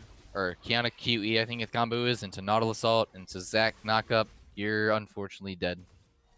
Nice little CC combo. Amari again loves his roams mid lane. Help get Totemex super ahead. Is it just me? Can you see Ezreal Qs? I can't see them. I haven't seen one. I just see him make the motion. I think that skin specifically is bugged because there's been like 4 games with that skin that I can't see any of his abilities. Okay. So Oh, flash forward from Amari. Maybe a bit too far. He might go down here to the brand. That was Very nice bait. beautiful stopwatch bait, and that's going to be a double kill for the Ezreal. He is scaling up as he has a near halfway mana immune done. A couple more spams with Qs, and he'll be getting that eventually. So for a sloppy early games, kind of starting to clean up now. Roams are being decent, kills are being picked up, objectives are being taken. Yeah, definitely. I assume someone in the call was like, "Hey guys, can we not int? Let's just do the thing, win the game." So Let's slow down the game a little bit, you know. yeah, so definitely nice turnaround from here. Yeah, like you said, Ezreal pretty far ahead now. He's sitting on mana immune plus a little bit of gold, so he just backed Baldachine, so he's definitely gonna be a big boy now. I think your game might be like a couple seconds behind, FYI. Maybe. I don't think so. I don't know. Okay. What do you at? I'm at like 11:30 now. Oh, I'm at 11:32, so it's not that big of a difference. Yeah, I can't speed up though. Weird. All right, whatever. Oh well. Thanks, Riot. So Yeah. Zach going in. Zeb going into the Karthus. Karthus using his wall to slow him down. Is able to get the Dark Harvest proc. And Zach have his passives up on that? Let's see. Zach does have his passive, so he's not too worried about this. Kiana's coming in. Karthus getting hooked. Uh-oh, this might be bad. Karthus goes down. Nautilus ult's used on Senna. Senna's auto-attacking, trying to take down the Nautilus. Might not happen as she's going to go down here to Ezreal Qs and auto-attacks. Brand's ult's going to take out kill onto the Nautilus, possibly. Oh, does not quite happen, though. Mordekaiser TP's in, able to pick up a kill on the Poppy after she TP'd in. Looks like Mordekaiser's going to get the kill on the Syndra as well in a second. Pick that up. And a 4-for-1 on the side of Pawn Sacrifice, and they're going to be picking up the Ocean Drake here, too. Yeah, almost got the Nautilus there, like you said. Brand ult definitely got a bunch of bounces between him and Ezreal. Ezreal was standing way too close, got a few extra bounces, but Mari survived with a little bit of HP, so just a bit unlucky there. Yeah, I think he had like literally 10 HP, so that was like his butt cleats were pretty clenched. Yes, yeah, I definitely think that fight goes way better if Senna can stay alive for just another second or two, get off a Q or two in that fight, keep one of the Poppy alive or someone just alive for a second or two. But she got insta-gibbed by Amari and the gang. Yeah, I think if Senna would have had her ult there, that definitely would have made a big difference with the shield damage, the shield providing the kill damage. So a little unfortunate timing there. Oh yeah, 100%. Yeah, just gotta play safe with that AD with no escape like this. And not there very it safe. is. The Ignite being dropped by the Nautilus. Nautilus hook landing. Ezreal picking up the kill. Brand's trying to do as much damage as he can. Not quite able to do too much. Karthus coming down. The Ezreal Qs are landing, taking Brand down. Karthus probably not in the right spot right now as they're trying to kill the Ezreal. Ezreal flashes away. Syndra's here too. Oh, no, she's going to pick up the kill. Actually, Brand's going to pick up the kill onto Ezreal. And Nautilus, you're in a little bad spot there. He's trying to buy time. Totemex is coming. Yep, and Nautilus is going down to the Brand too. Brand picks up both kills. Kiana's down here with her also. She's going to try to make a play, but with Syndra's EQ combo, going to keep her at bay for now. A good play there by Midnight, bringing all 4 members down, picking up 2 kills. Yeah, good collapse. Yep, and there's that Poppy W that I'm talking about. Denying that Zach engaged here does flash forward, trying to get the pull, but the Poppy ult kicks him right back to where he came from. So we're sitting at, what do we got? 3.2k lead for the side of Pawn Sacrifice Black. All the turret plating has fallen. All the turrets are still up. 1-1 dragon. So still super close game. There's the rift though, so that's probably top lane down. Syndra. Ooh, nice flash though. Okay. Yeah. Nice flash out of the combo from the Kiana. Unfortunate, not able to pick up the kill, but here comes Karthus with his damage. Zach does not have his passive. Fortunately, Karthus does go down. Senna's ult is not able to pick up the kill either. A little late to provide the shielding, unfortunately. So, yeah, 20-11, 15 minutes in. Close. You know what we need as like amateur players is the thing that LCS had that shows the amount of turret plating taken or gold Oh, taken from the yes. turret plating. Yo, right. Here are complaints, please. Because I think Pawn Sacrifice got a lot because of the turret plating spot side and top side. Yeah, I have no idea. I mean, bot is about half health, and I believe it was that before tower plates went down. So I assume, yeah, it's at least 2 tower plates bot. So yeah. Hey man, free gold, free gold. Mordekaiser ults the Poppy. Poppy's trying to buy as much time as possible. Not able to provide a lot of damage, though, as that Mordekaiser is quite tanky with the health item. Karthus is here for whenever she gets out of the Death Realm. Syndra's here, too. Mordekaiser is going to go down here to the Karthus. Karthus, 6, 3, and 4. Senna, nice flash out of the Kiana combo. Nautilus ult into the Brand. Kiana ease over the wall. Senna is unfortunately going to be gone again. Not having the greatest game. Brand, because of his flash, is able to get out as well. Ooh. That bot lane, volatile, very much so in terms of, or in the side of Pawn Sacrifice. Yeah, I feel like both teams are doing really good job of collapsing. The problem is the person on that not collapsing side is generally super far up, so then they get collapsed by the enemy team. It seems like both sides of the map have had that happen for both teams. Yo, that was a nasty hook. That is, oh, okay. Brand gets taken down. Ezreal Q, I believe, is what took it. Karthus, you're going to be caught out here in about 3 seconds, unfortunately. Yeah. Oh, what? No escape. Yep. Ooh, a lot of damage though. Does not have. Oh, he does. Does he have ult? He does Didn't not use it, have- so doesn't matter. Zach's going to try to go into the Syndra. It does hit, as Syndra's going to be knocked up because of his ult. Ezreal ease forward. Ooh. The support picking up the kill. Represent. That Hell. hook taking it. Yep. And we got Drake up in 19 seconds, so they're going to take mid turret, probably rotate to Drake, get that Cloud, I believe it is going to be. So decent macro, I think is, or yeah, I think it's macro. Yo, that Brand ult passive combo taking Zach quite low. Oh, nice.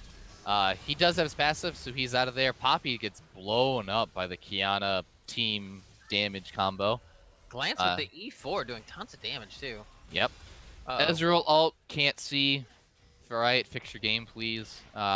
So I'm not even sure who that hit, to be honest. Unfortunately, Senna gets taken out quite quickly again without using her ult. So, yep, Cloud Drake going over. After a rough early game, it's cleaning up on the side of Pawn Sacrifice. Yeah.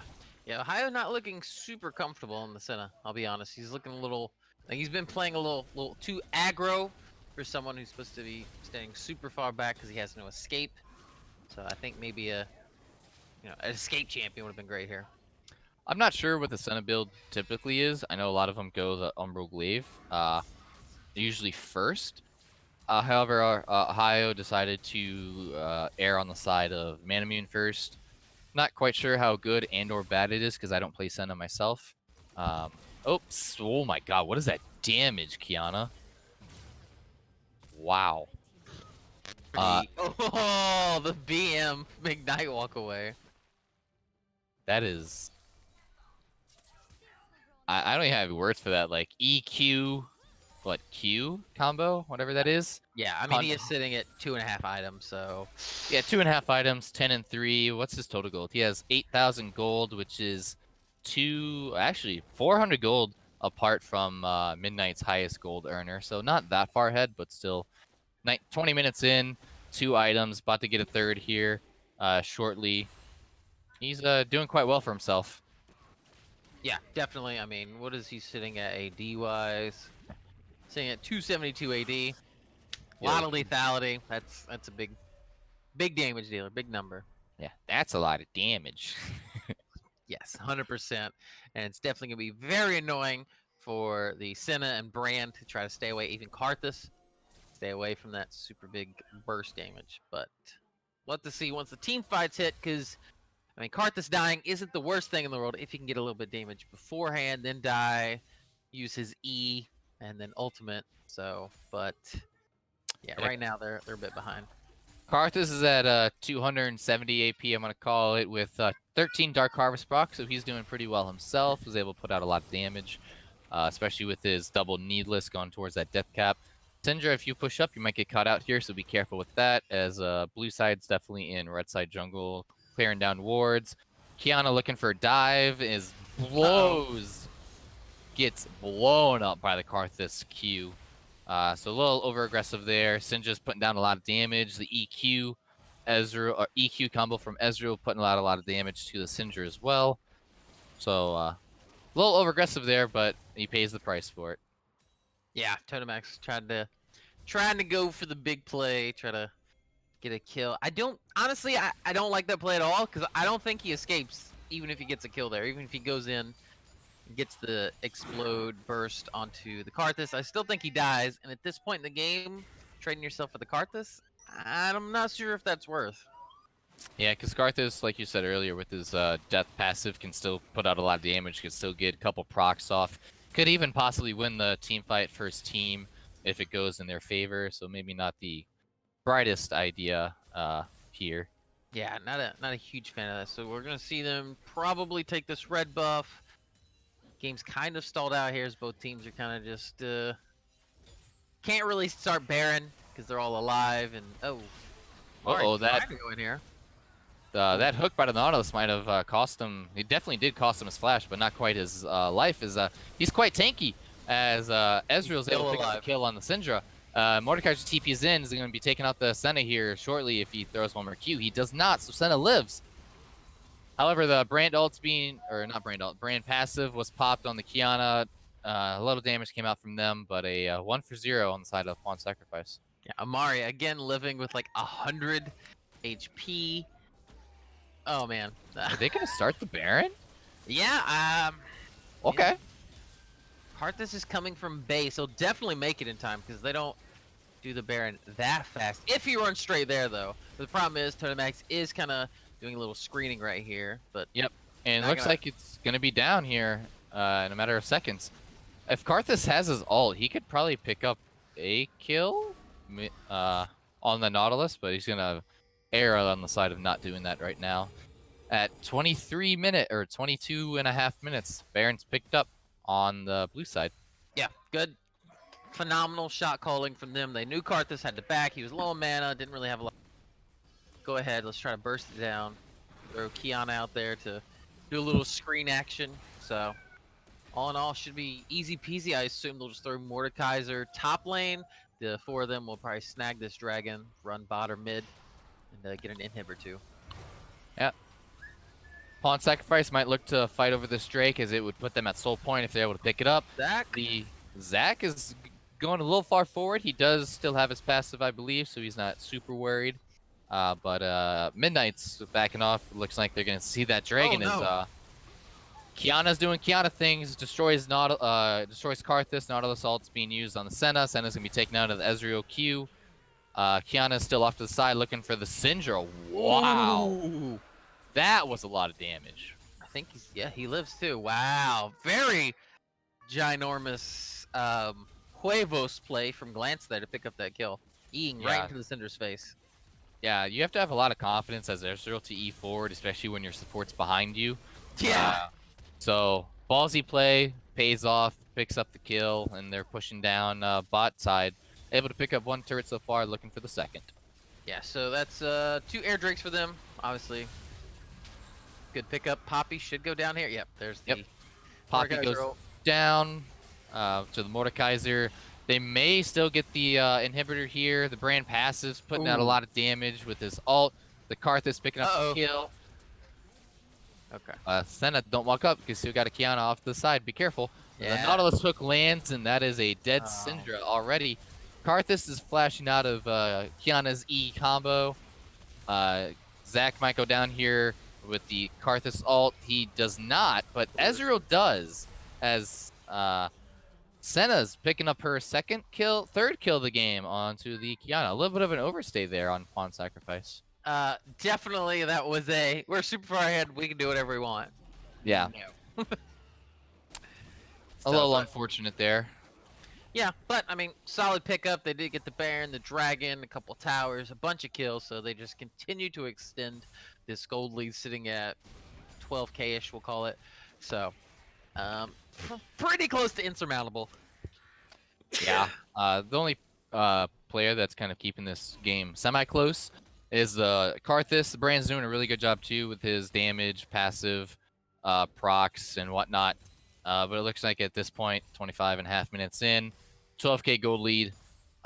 This game might be looking towards the ending stages here shortly. Yeah, those powered up super minions are going to be pushing bot constantly. They can either group as 5 top, mid, maybe just go for that open inhib. Just go ahead and make it 2 open inhibs. Still have a hot minute on the Baron, so they may wait for that. I'm not super sure. I don't think they will, because that's not really Pawn Sacrifice's style, especially for what they would probably say is just a regular season game. Who cares? So I assume they're just going to sprint down. Oh, there's the pings. Okay. Probably just sprinting down mid. Mm-hmm. So red side going to be trying to defend their open inhibitor. Kiana's looking to get a pick here on the Syndra and is able to. That's a dead Syndra. Nautilus ult's being dropped on the Karthus. Karthus probably going to be down here in a second. Ooh, Nautilus misses his Amari. Q though. Oh, Amari. Someone clip that for Amari, please. Yo, Twitch chat, hit us up with that, please. So now they'll probably march to this top lane inhibitor, last inhibitor. Sheer pushing the wave. Yeah, 2 inhibitors down.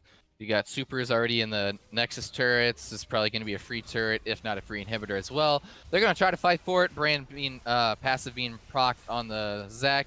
Not putting out too much damage though because of how tanky he is for the moment. Nautilus hook landing on the Senna. Senna does flash out as this might be a dead Nautilus here in a little bit. Mordekaiser ult being used onto Poppy, I think. Yeah, I think they just have to fight here. Try to get some kills. Try to save this inhib. Sheer does get it. He dies for it though. TK Sheer, baiting it. Yeah, they get baited as the Mordekaiser and Zac dies, but flip side Syndra dies as well. Poppy's trying to pick up the kill on Nautilus and should in a couple minutes here. Ooh, the hook away gets him out? Question mark? Yes, and the Ezreal, Blade of the Rune King, slow. Uh-oh, Poppy, you got a Kiana on you, and unfortunately, no. that's a takedown. Kiana ult broken. Yes, that's super low cooldown. They just used it, I feel like, a minute ago. Yep. I guess that is a long time, but... Yeah, actually, what is her cooldown? So, go back to Kiana. Well, it's already like halfway up now, so I don't know. 30 seconds left on that ult for Kiana, so, you know, that's going to be used a lot. Karthus ult coming through, almost gets the kill on Nautilus. Ooh, Senna! Yeah! Go Ohio. Picks up the kill. Hey, nice prediction on that, seeing where the Nautilus was going. Throwing that ult out. I like that. Nice job on that. Unfortunately, their base is completely in shambles. They're down 13k gold. Baron is coming up now, so I assume Pawn will probably do the right play. Snag Baron, reset, snag Baron, and then call it a day. Check out the game chat. Nautilus put in all chat. I just screamed. Yeah, well, can't say I blame him because, yeah, probably super happy when he popped his shield, lived, and then the Senna ult from downtown. Yep, from downtown is right. Yeah, triple inhib gone, double supers.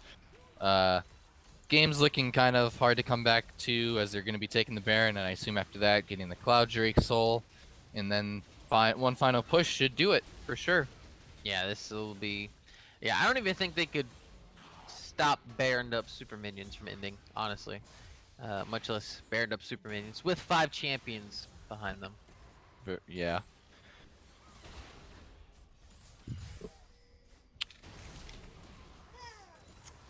The ultimate farming simulator. I love it. Go put it in the trash. Yeah, so Ezreal snagging this red, definitely not needed, but I suppose why not? Alright, so let's see. Is there any way they can come back from this? Quick look says no. If they get a phenomenal Brandle, Senna actually stays alive for more than 8 seconds in a fight and gets off a bunch of Qs and her ultimate. Maybe they can dissuade Pawn Sacrifice from ending, but man, this is just one of those points as a caster you just kind of watch and be like, yeah, it's over. Really, it's really not much left to talk about.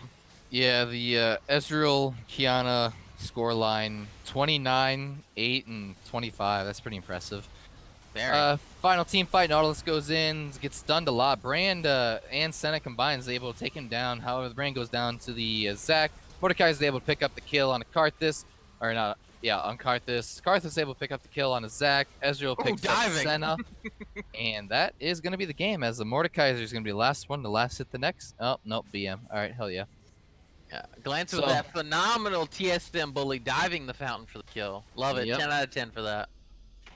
30 minutes in, 46 kills to 23 as Pawn Sacrifice picks up the victory against Midnight. Super bloody game. 46 kills, damn. Pawn Sacrifice. That's more than a kill a minute. Toying with their food for the first 15 minutes or so. Yo, check out that Karthus damage though. Holy cow. I'm looking at it right now. Very good job. Ezreal putting out a phenomenal ton of damage as well. Not too unexpected, especially the bunch of kills he was gifted in the early game.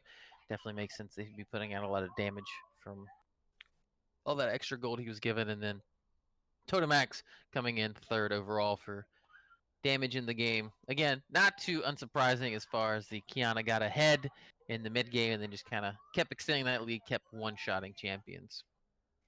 Yeah, that the Kiana lead, able to burst out pretty much anyone in there on that team except for maybe Poppy. Yeah, definitely. Even late game. Remember that top lane where he... True. That's true. Yeah, that's big deep. So anyone's build you hated? I didn't really see any build that I was like, it's terrible. I don't like it. Everything seems pretty normal. Maybe Karthus gets a Rylai's, not a Rylai's, sorry. Leandries, that's the word, Jesus.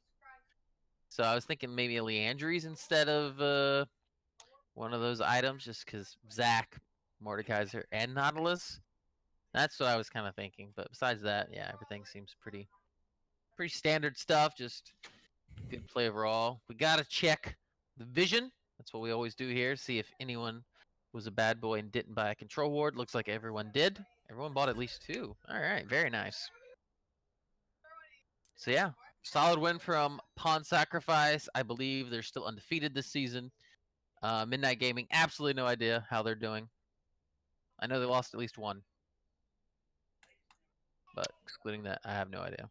Yeah, without the team stats or team standings, whatever the case may be, I'm not really sure how any team is doing except for my own because I'm on it. That's fair. Yeah. But yeah, so I guess we can call it for the night. Yeah, we'll wrap this up here. So thank you for joining us here at Duo Esports. That's done for the weekend. Gold, Plat competitive series is done for the weekend. We will be back Friday, 7 p.m. EST, Saturday, 7 p.m. EST, as always, for at least the next 8 weeks until this season's over. Voslo's been your streamer. Thank you so much, Voslo. Appreciate you giving us some stats and being the cameraman. Big Black Rainbows. Phenomenal job, play-by-play. I've been Dota. Hopefully you guys follow the channel, subscribe, follow YouTube, Twitter, Facebook. We have all that. But definitely be back Friday, 7 p.m. EST. We'll see you guys next week. Peace.